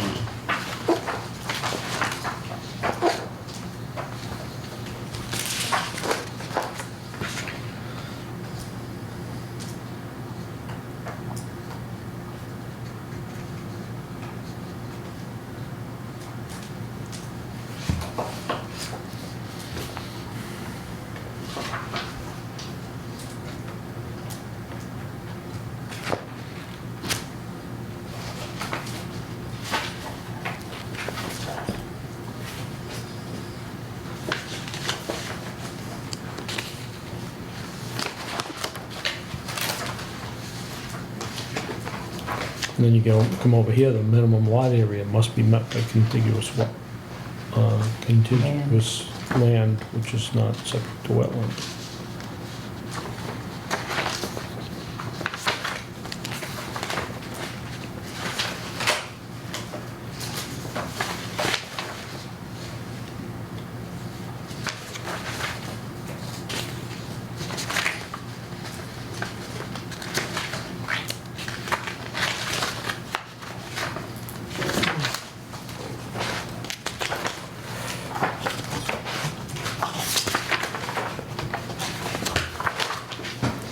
We could maybe even take a look at the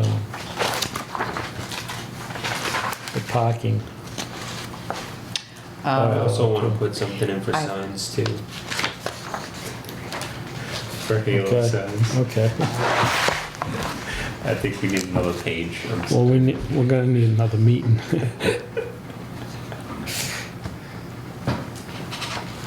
I think Halo signs needs to be defined Yeah, in here. yeah, we could put that in. Doesn't I- exist of backlit. I don't think that looks offensive at all. I think it's fine. I think it's too small. I think it's too small. Doesn't fit I think the you, building. I think you should have sign? gotten credit for being a side, Duncan? not the corner, but that's not me. I don't do that. I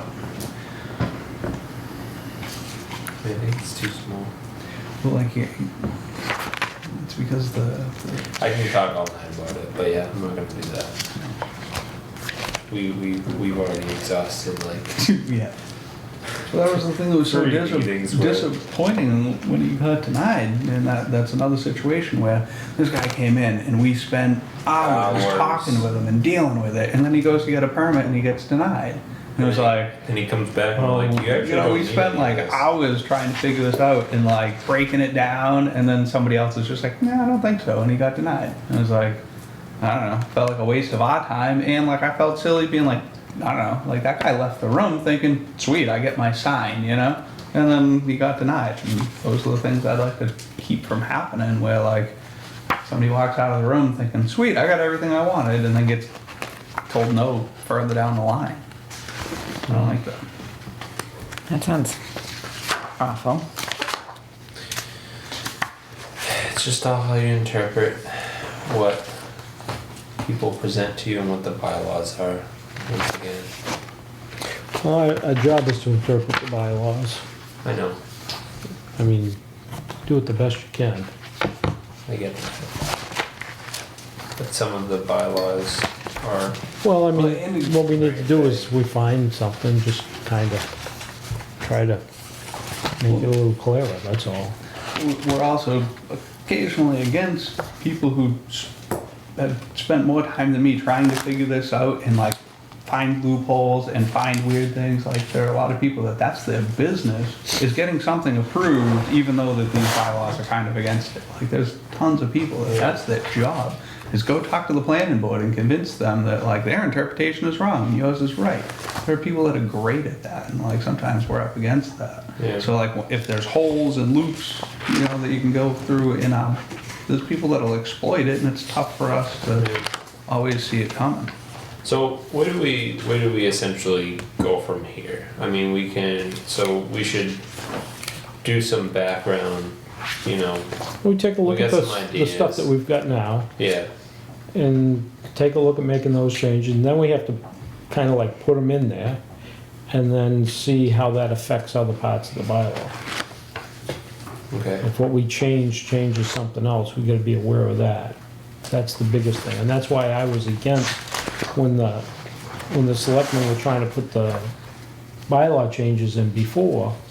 They wanna change one sentence out of it. Well, that's okay, but it affects the whole bylaw.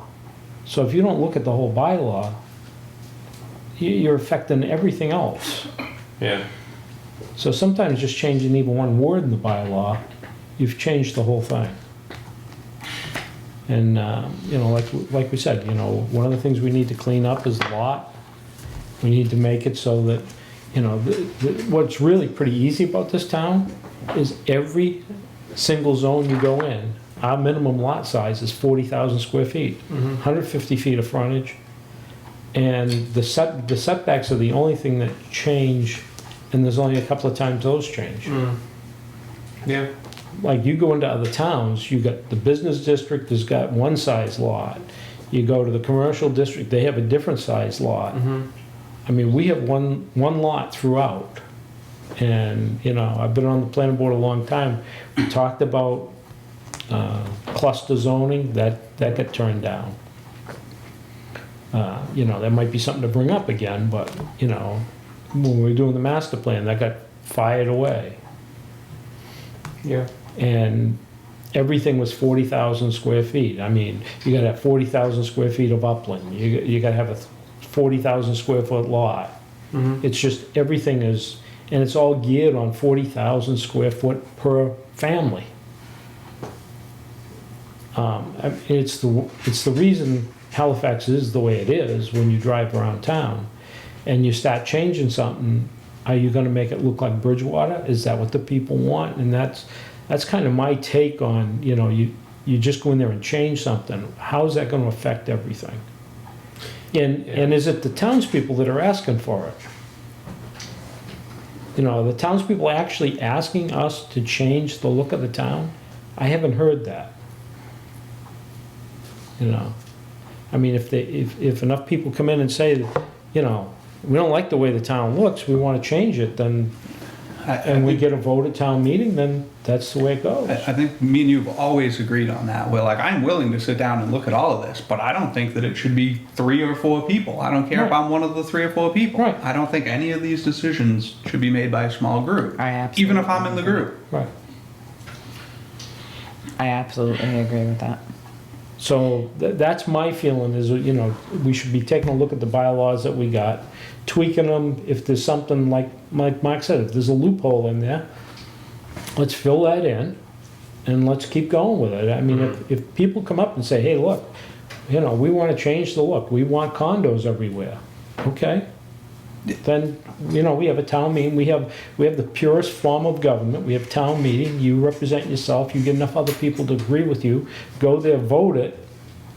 It's golden. Yep. But for 2 or 3 people to get up there and say, hey, you know, I think we need more condos here. And a small group of people go to the town meeting and if for some reason it goes through, that really doesn't mean that that was the will of the people, in my opinion. I agree. No, yeah, that's Yep. true. Well, and we also know that it's a small group that really shows up and a small group that votes. So you're not convincing the whole town. No. And that's why Yeah. I said when they wanted to form the bylaw study committee, I said, that's great. You take planning board, you take zoning members, you take selectmen or wherever. Where are the people from the town that are coming forward?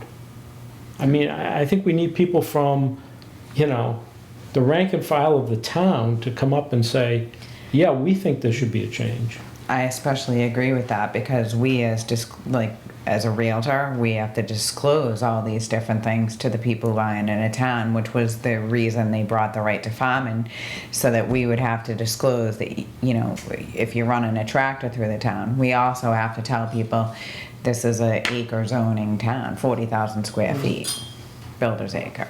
So now everybody that's bought a house is like expecting that to be the density level. Yep. And all of a sudden it changes, they're gonna be looking at us like, Yeah. Yeah, when I bought this What- house, what'd you you sell told me? me that the community liked it like this and this is how they built. yeah, Well, to Yep. your point then, I think that even just changing one word or that could eventually impact or contradict another bylaw. And again, remember, there's professionals that pick this I stuff know, apart. So, yeah, so- there's somebody who's like, "Oh man, you see Halifax just changed the to they," and then boom, like, you know what I mean? There are people that pick So- up on that. I don't know how to, how do we move forward with Well, I think trying to be as careful as possible? I think we do have a feeling for what the town was looking to do. I mean, it's pretty I know, much 40,000 square foot per resident, Yeah. you know, across I the don't- board. So Yeah. if we need to change the lot to say the minimum lot in the town is 40,000 square feet, 150 feet of frontage, you know, and spell that out if somebody's, there's people that saying that doesn't say that in there.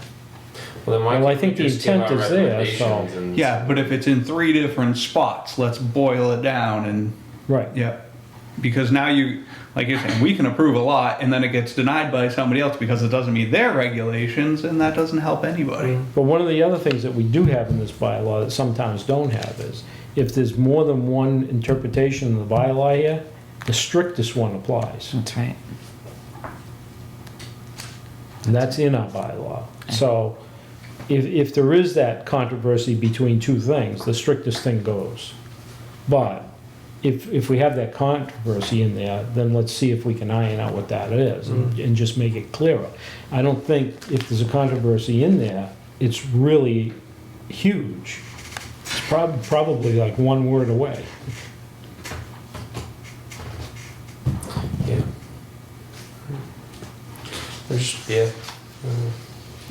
You know, I mean, we just saw something with the parking that, you know, makes sense that we probably should have something less than one space per 100 square feet for retail. Yeah, And I can tell you that that was put in when Walmart was coming in. and this is another thing that kind of it doesn't make sense, and that did not help the town. So the town was like, "Oh, hey, we don't want big box stores, so we're going to make it so we require an ocean of pavement," which is terrible for the town. And then you also got a subpar Walmart. The Walmart that we have is not as good as any other Walmart I've ever been to, because they made them make the thing smaller and the parking lot bigger. The parking lot never fills up, and it's just acres of pavement, which is Which would look disgusting. nicer if there were some trees out there Yeah. and some grass. So I think it's one of those things where, like, oh, we don't want the big box store, and we're going to set up all these things. The big box store is still there, only it's not that good, and the parking's way too much. Because behind that building, that's all Green. parking out there. Yeah, And because and it's paving brick. So it's got the brick that comes up like this, you put the gravel in the middle and you're driving on the tops of the blocks. Oh, I gotcha. Yeah. It goes green, but that's all paving now, you know, all parking out there, which is never used. Well, Oh, they do the it kasha. for, yeah, the yeah, car right. show, they do That's it. part of my thing, is right. On a Friday night, you figure like most stores are busy. They have like a huge car show, and there's still half a parking lot like Well, empty. You know what I mean? Like you have enough parking for a car show. All of the people that show up, and you could park like a 737 in that place. Like Yeah. it's No, I know what you're like saying. who in town, other than the people that didn't want the Walmart, who in town says like, oh, huge parking lots are great. Like, you know what I'm saying? Like, but the town did that to themselves. But if we change that now, right? if- That was Well, an we did make a experience, probably. change. No, I know, but if we change that now even to something a little less restrictive, right? That there again, probably Walmart's gonna be like, what the hell? No, I mean, any of those companies, I they're don't know. already, I they're don't already know. done. How was the lot sold to them? They knew that they were going in, having a It's a concrete, point well taken. you know, we're talking about selling house lots for builder's acre, and all of a sudden it changes to something, you know, maybe smaller. And then, you know, talk about somebody who sold a lot a couple of years ago that only could have one house on it, and Yeah. now we could have like So 50. everything, yeah, I mean, That's- everything you it's can not do, good. you can kind of tie it to the same thing. But I'm sure Walmart would love to expand and be bigger, but we restrict them from doing so. And we already have, I mean, like, density is also something that we should think about in the health of the town. And because you think about, they're trying to make sure you have enough resources for each person that lives here. Yeah. And if we already have water bans and we're gonna add more housing left and right, then what's gonna happen to our water? And let's not forget too, that if we add all kinds of housing all over town, we're gonna have bigger schools to build, bigger police stations to build, bigger fire stations to build to uphold the whole thing. But to also to Gordon's point again, I feel like we're going in circles here, but to talk to Gordon's point, it's up to the people. Yes, It's but up at to the this people. At the end time, of the day, it's if they want that switch, they want that change, yes. then it's up to them. They're the voice. But we're supposed to we're still- protect All right, this. yeah, so as the plan, I still think that if we find something that we really think, we should propose it, but I wanna know that we actually have the backing, like, we're certainly Well, not that's why gonna we push would have anything through.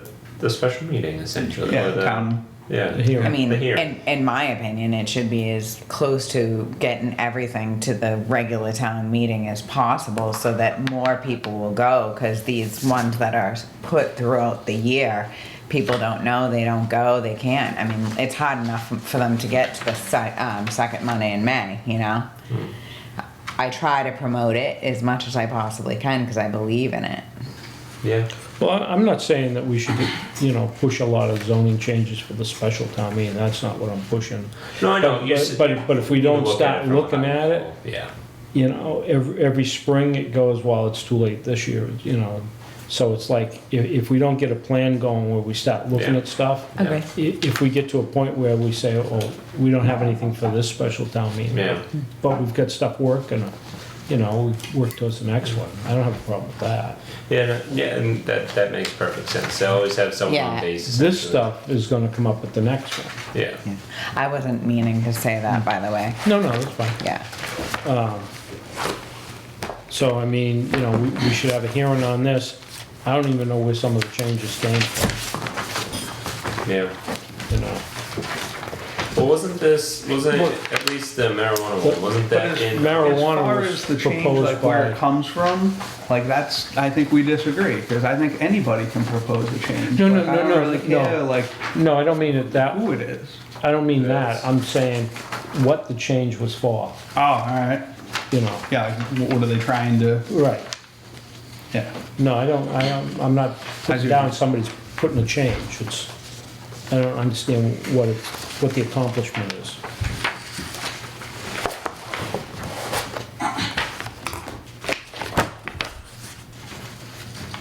Like these here are proposed by this gentleman over here. Ah, Kind of the whole neighborhood, but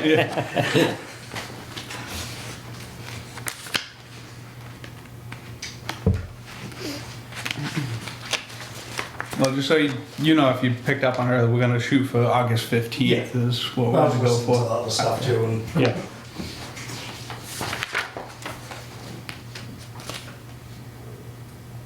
Well, you guys were doing amendment 2, right? yes, with the residential so far, Because amendment 1 was proposed by, to be commercial. yeah, Yeah. Business and industrial. that wasn't yours. No, I think it's just commercial. Business. Oh, It's industrial right now, but That one, it's saying business didn't and we already industrial. didn't that one not pass a town meeting last year? Not No. this past, but the one before. Okay. Yeah. No, I think what they were doing is to see if it would be allowed in the business district, yeah, it's already allowed in industrial. industrial. But And this is saying What? business special permit. it wants to be changed to also allowed in commercial. Oh. By special permit.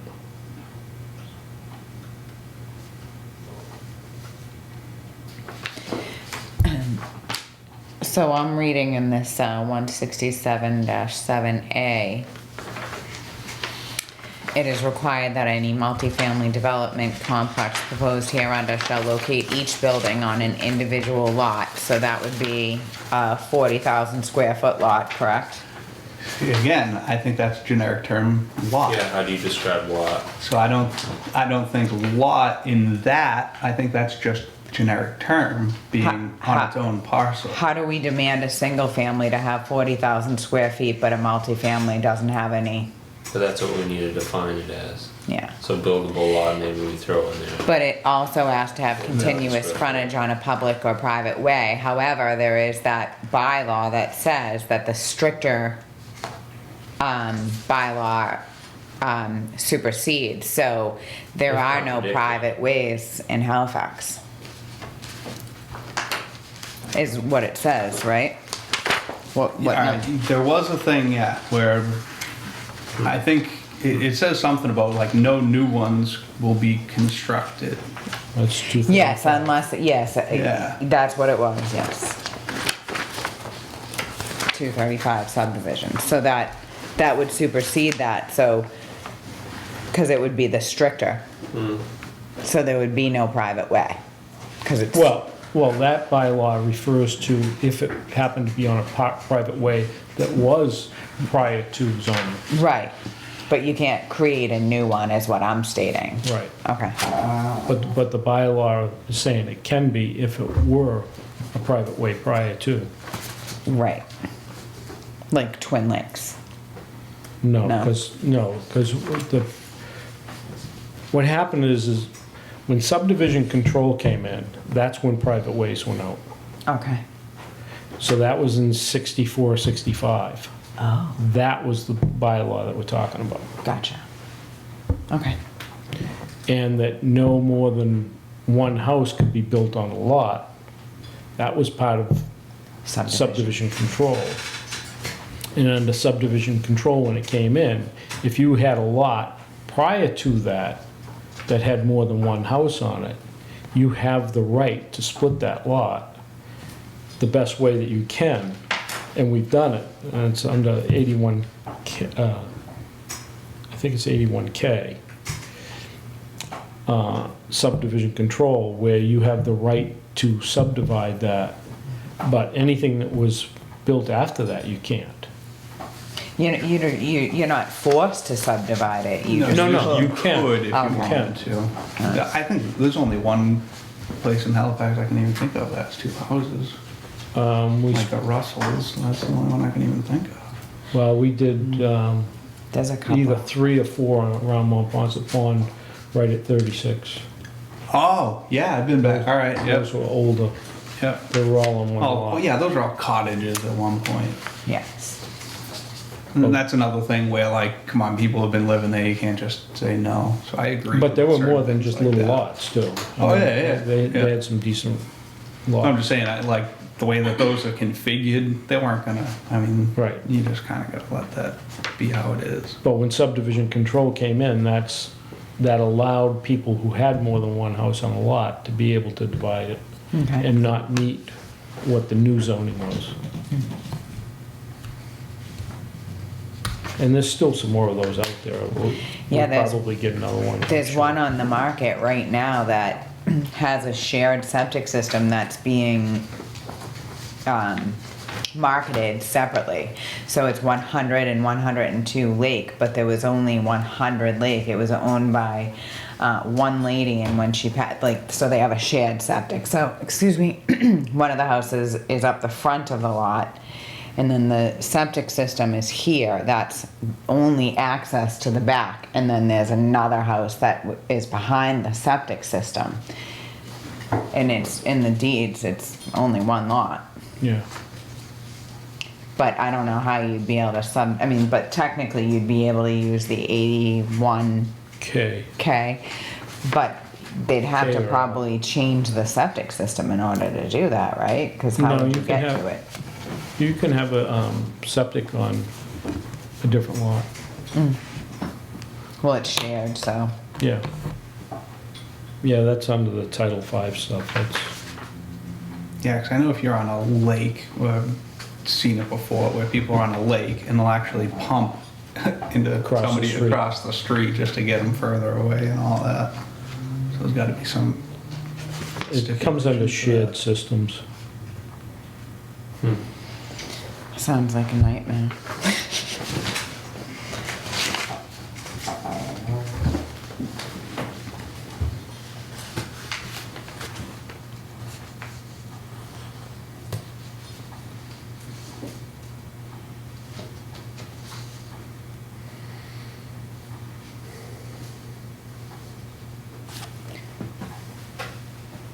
So,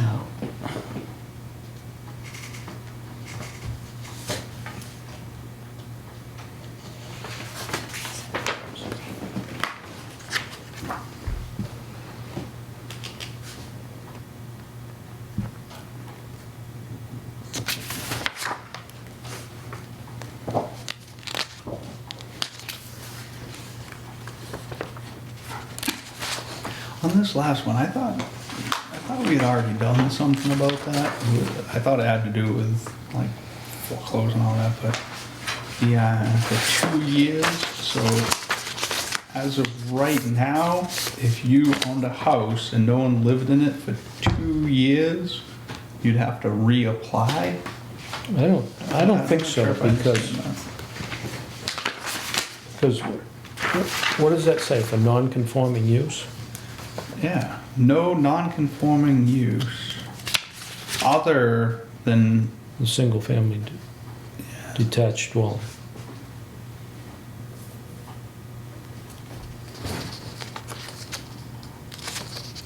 I don't really like that. So why would you? So let's put something in there. So you have a store that's been abandoned for 2 years. It's non-conforming because it's in a residential area. You can then go to the zoning board of appeals and get a special permit for a single-family detached dwelling? I don't understand. Because if the single family is in a residential area, it's not non-conforming. Yeah, so that's why I'm wondering what the non-conforming use would be. Or as I was saying, if it were a business Yeah, that was in a residential, then that would be non-conforming. But then when you get down to what they've got there, the zoning board of appeals may approve a special permit for a single-family detached dwelling which has been abandoned or discontinued for more than 2 years.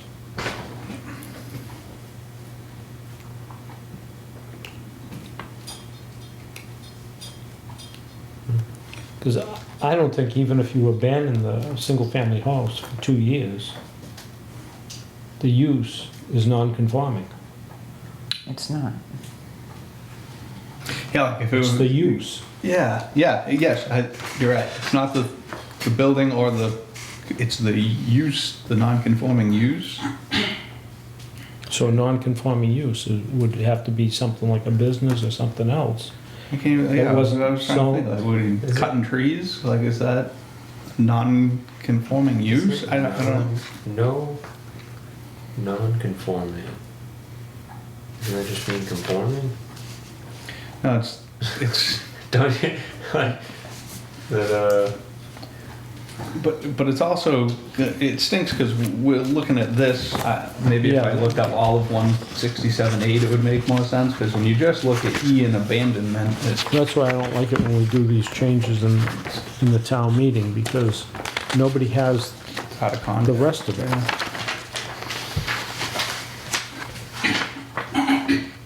I at least like the way that they changed all the voting things, so it's like, if you vote yes, you do this, because that'd been confusing for years. Right? You're like, do I support the article or do I not? Because does the article make the change or not make the change?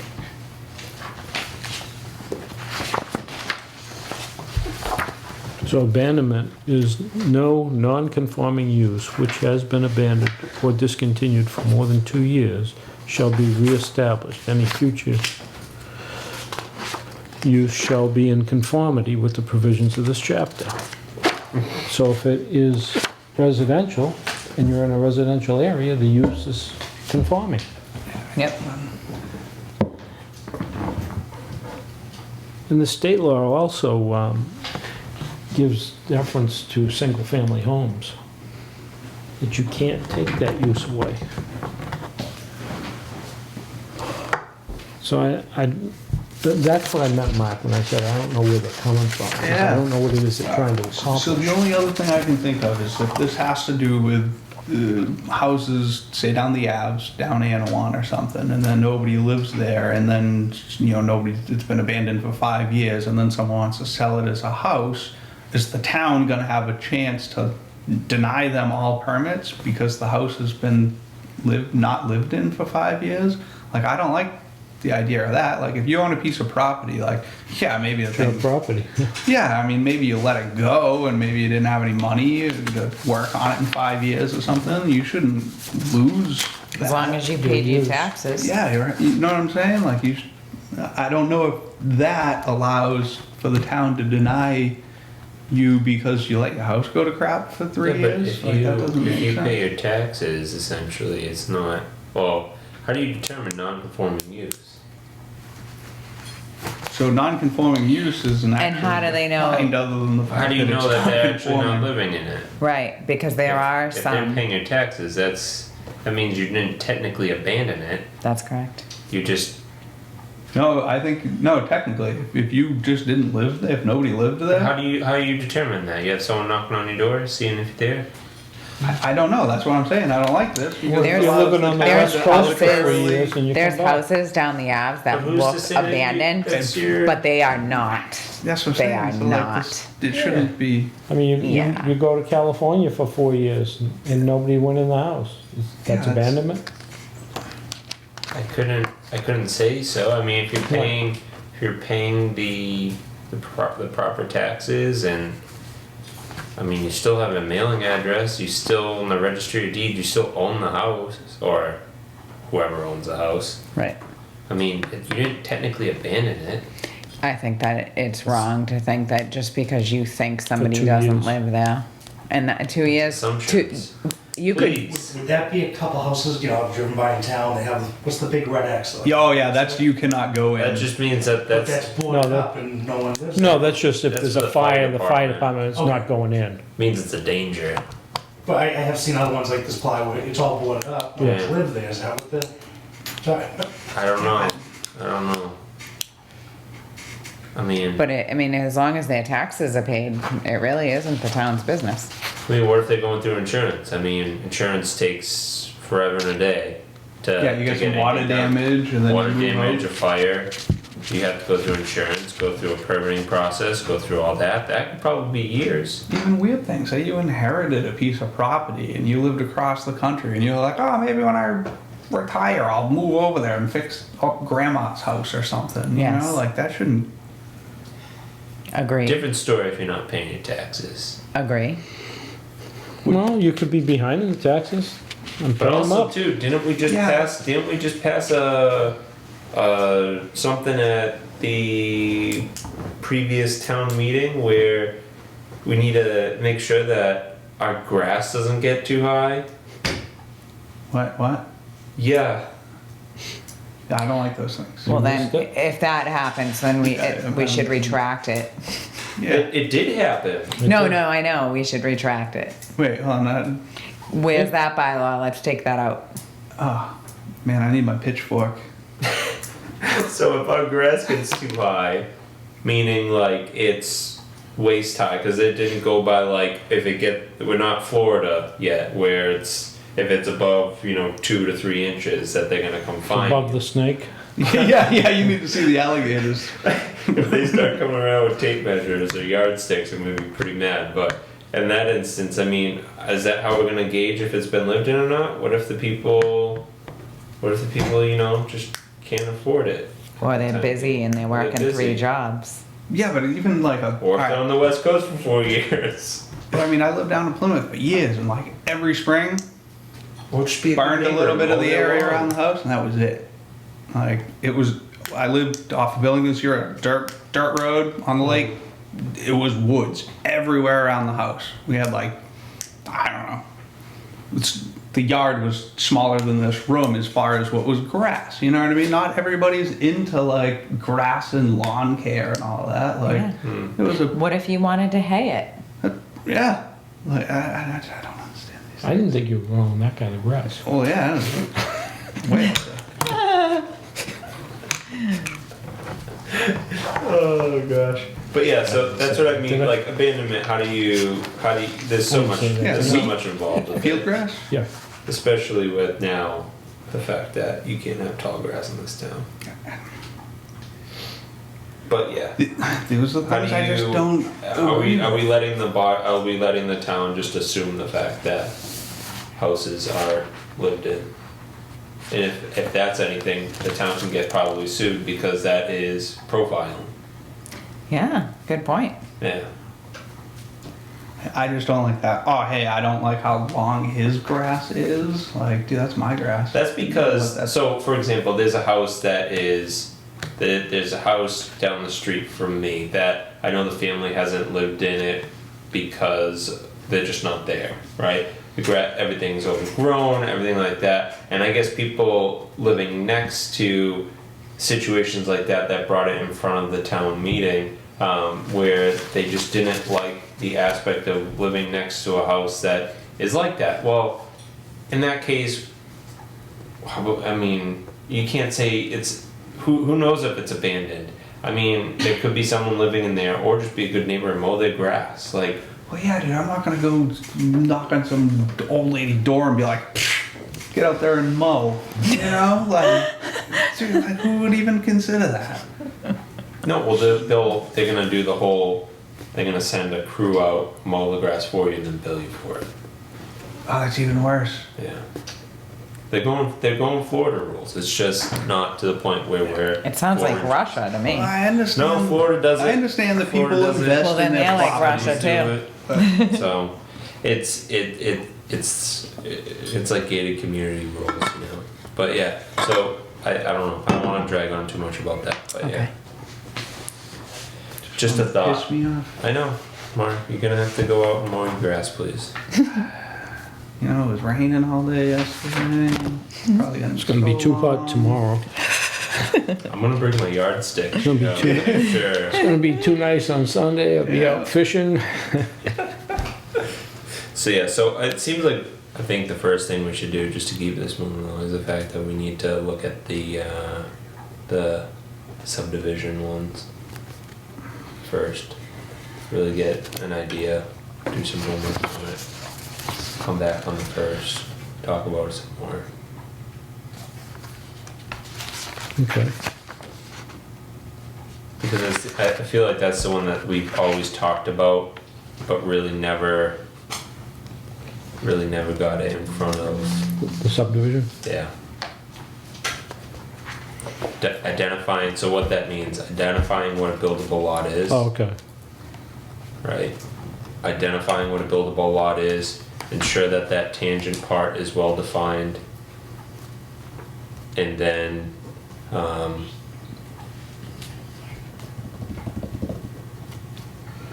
feel like there's a third piece to that. Identifying a buildable lot though, like in the Avs, like if there was a cottage on a 5,000 square foot lot, right? Yeah, That's but that's gonna be pre-existing. Okay. pre-existing So, non-conforming. Just what we're making sure kinda to looking say it. at is looking down the future of, you know, this is a buildable lot. Buildable lot is 40,000 square foot. It's the buildable lot for residential, it's buildable for business, Yeah, industrial 1 and industrial 2. that's what it is. That's Okay. one of the ones we just have to go with because I just think it's crazy still because like you're saying, how many houses in Halifax are on a 5,000 square foot lot and you got a happy family in it? Like what really? Or less than that. You know what I mean? What really says I that you don't- need the 40? I also think that it needs to be clear too, the fact that it doesn't matter. I know we're just saying like that's every lot possible, but I don't know if we need to go to the extent of being that severe bylaw where we say that takes into account, you know, subdivision or anything, like anything. is considered, like, so for example, subdivision goes in, they have a lot, then how many buildable lots are you putting on that said parcel? But subdivision comes before us, we go through all of that, and that's when you're really laying out the Yeah. lots. I mean, we've got a lot of description of how that Okay. whole process Okay. gets laid out. Alright. I But, just don't wanna add a loophole. right, But they have to but have going back, 40,000. right, but going back to that, I mean, you still could strengthen up where it says what the buildable lot is. Because my interpretation is that somebody should be able to come in, get a copy of our bylaws, open it up, and pretty much figure out what they need to do. Yeah. Yeah, not, oh, what have they done in the past? Or, yep. So you should be able to say, okay, they definitely, you gotta have 40,000 square feet, you need Keep it simple. 150 feet of Clarity. frontage. Your lot has to meet a configuration ratio, they don't have to know how to do it or whatever, but you should know that it has to meet that. Yeah. Because then we also have a defensible position. That's if right. they don't meet, we can say, look at this, you know, we can That's right. defend each one of those Yeah. decisions. So let's do that. Let's just start off with those small wins and then go from there. Yeah. Build on from there. Okay. So on your whole thing about a 5,000 square foot lot being happy for a family, the problems always were septic systems Yeah. and density. Yeah, but you know what I'm saying? I'm just saying, like, at some point, they took an arbitrary number and said, we need them to be this big. Yeah, I think it had something to do with, because Henrich was building, Henrich, Cunningham, and Belcher are all building at that time, and I think they started building Cedar Lane Ridge on half acres, and then it was after that that the acres went in, am I right? Yeah, I think technically what it was at that point, they didn't have anything in there. And they tried to put it in at that point. They said, look, we'll finish this one and then you can do that. Okay. And, But ultimately, it's because there wasn't a regulation, so when somebody starts doing something that's off color, then that's when the alarms go off and go, hey, we gotta make this mandatory and you can't do anything but, or, right. that's usually what starts everything. But I mean, a 5,000 square foot lot is recognized by the state. Because you go into the cities, Smaller. that a 5,000 square foot lot's a big lot in the city. Mm. And most of the cities are laid out with 5,000 square foot lots. 50 Sewerage? by 100s. Yep. Sewerage is right. Yeah, water and sewerage. Yeah. That's how the Nook got, okay.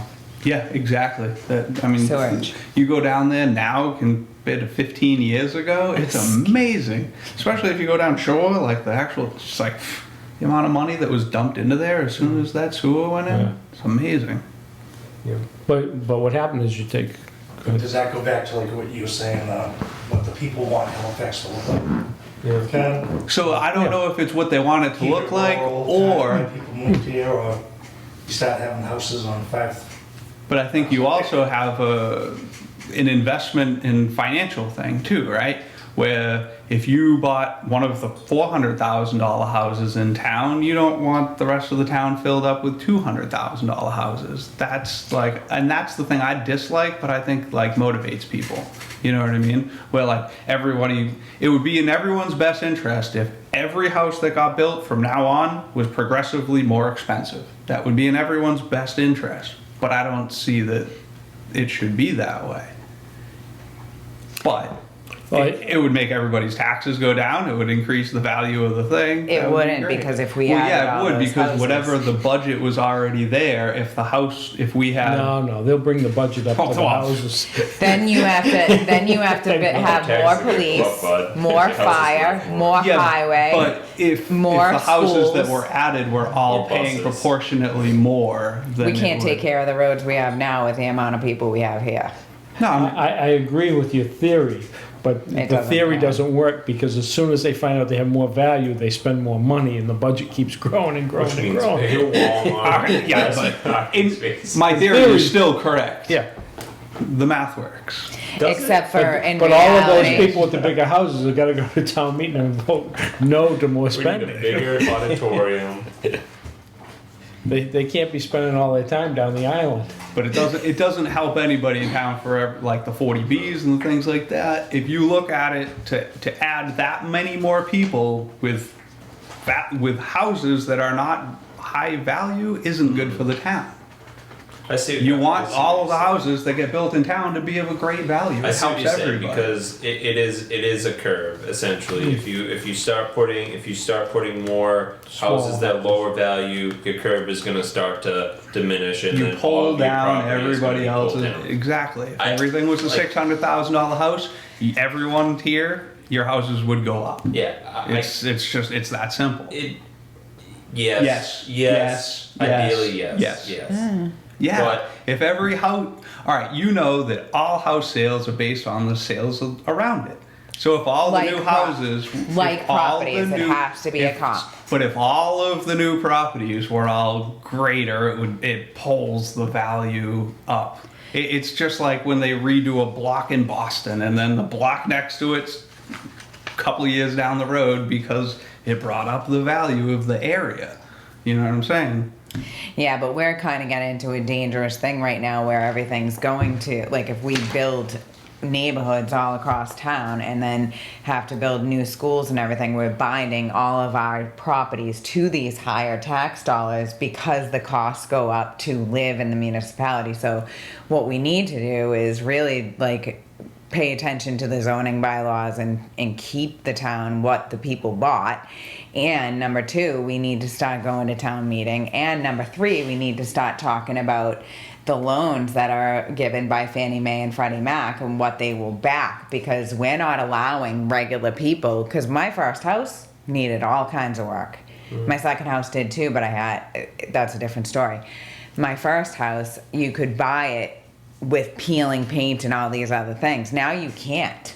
You can't do it. So there is no way. So the affordable housing that people are looking for isn't out there because the loans won't allow them to buy it. So a carpenter can't buy a house and fix it up with his talents because the Fannie Mae and Freddie Mac, technically the government, won't allow him to, which means he can't Yeah, but prosper. that's only based on the fact that he hasn't like saved up enough money to buy it.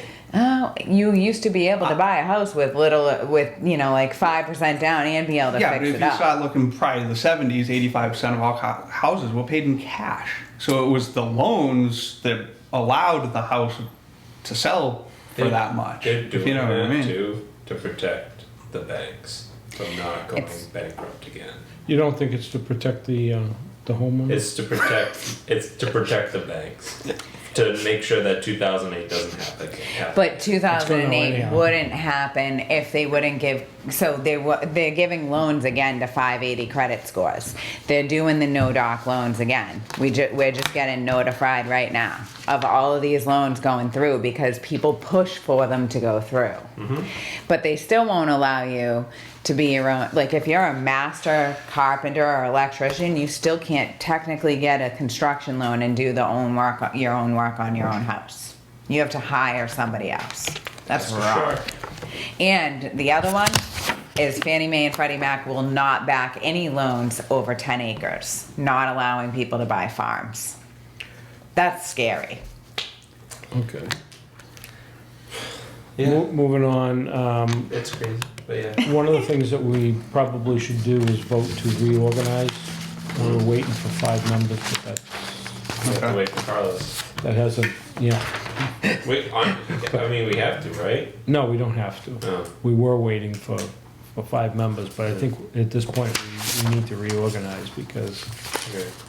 the election was in May. So, I mean, he's not here, so we definitely should give him a good poll. Yeah. So, Well, I'd make a motion to nominate Gordon Andrews for the chairman position of the planning board. I'll second it. I'll third it. If it's a third. are there any other nominations? I guess keep Carlos as a. No, Oh, for that position. that If there's position. no, No, then we'll close that. I can't run that, so Yeah. Mark would have to ask for a vote. Okay, I have a, oh wait, can you make the motion? Because I No. can't make Oh, the motion I have to make a and, motion? I can't make the motion and ask for a second and, Why can't I can second, but I don't know what you were referring to. Make a so- motion to nominate Gordon Andrews as chairman of the planning board. hey, motion, do I have a second? I have a second. Oh, All in sorry. favor? Aye. Alright, I thought we already did that somehow. Well, yeah, cause so if I'm doing the thing, I can't make the motion. Okay. I was confused. I thought we were moving on because we started talking about Carlos. So I'm like, I don't know what we're talking about right now. so if you were nominated, would you want vice chair? Mark? No, I was hoping to get out of it. Okay. I think you said that quiet enough that we still got that. Do you want it? Do you want to nominate somebody else?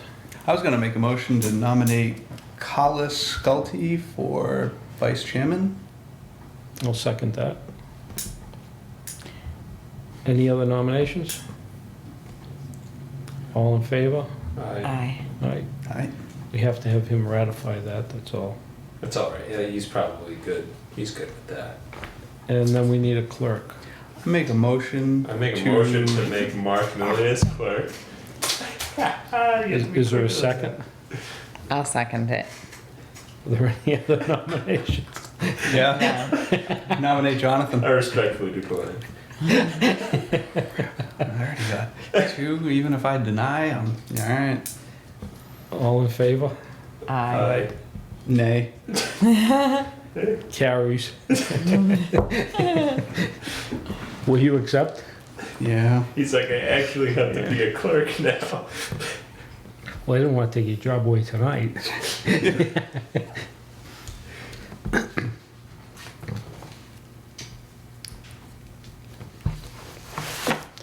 And then we have the minutes, if somebody wants to make a motion to accept Can them. we do the minutes? Get one. For June 20th, it looks like? Yeah, because that was our last meeting. Yeah. Um, Don't you have to have 3? we have three. We have Mark, Gordon, and Amy. Okay. Yep. Okay. So I make a motion to accept the Halifax Planning Board meeting minutes from June 20th, 2019 as read. I have a motion, is there a second? I second. All in favor? Aye. Aye.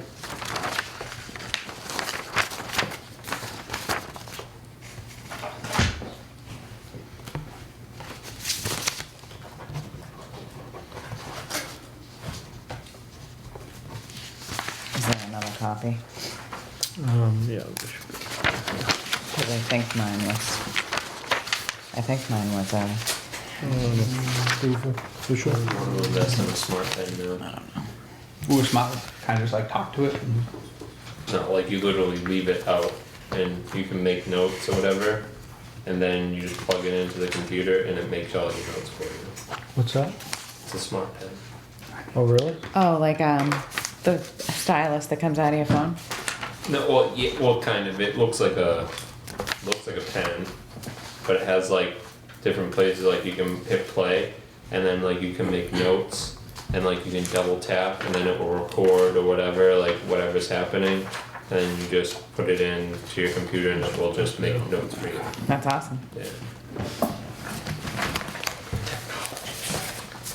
Gotta love it. Do you wanna put your name, sign it? No bills. No bills. Do we have everything on Looks like it. the agenda?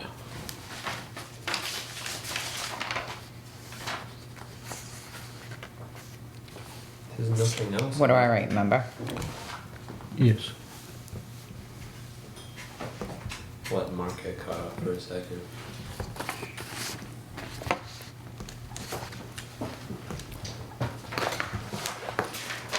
Official signatures for the checks. Oh. So when you go, It says, when you go to, it says Halifax is gonna own my piece of property here. Just sign Cut it. your grass. Just sign it. Sign it, I'm gonna double your pay. How's that? What? yeah, Well, you gotta sign it so that they can recognize your signature when you sign the checks. We just do that right there for everybody. One question, between now and August 15th, would there be any more plan discussion? I think it's article, did you call it 1 and 2? Yeah, we'll definitely have some more discussion on it, They but, could always watch video. yeah, or you can come Or you down, can that's, come. Okay. yeah. I think we're on the YouTube. Yes. Oh yeah, but we won't be meeting before the, oh yeah, wait, Yeah, we will. August Yeah, we 1st. Alright then. I'm gonna vote for a brighter orange. Yeah, On the that calendar. yellow is really challenging. I'll second the motion. Let's see. Our next month's bill's gonna be $84 for an orange marker now. Who voted Mark in to be clerk for crying out loud? Bad idea. We can't really say he voted himself in, can we? No, I But made he a note. allowed it. I was against it. He Are we Passed supposed to do anyway. this? We supposed to sign this too? I don't know. Following members. Ooh, payroll? Yeah. I didn't know we got that. Wait, if we're on payroll, that means we get a pension. And benefits. But since we're Oh, getting Not sure about paid this. 4 fat zeros Yeah. with a Is that point what- in between it. Is there one for suckers?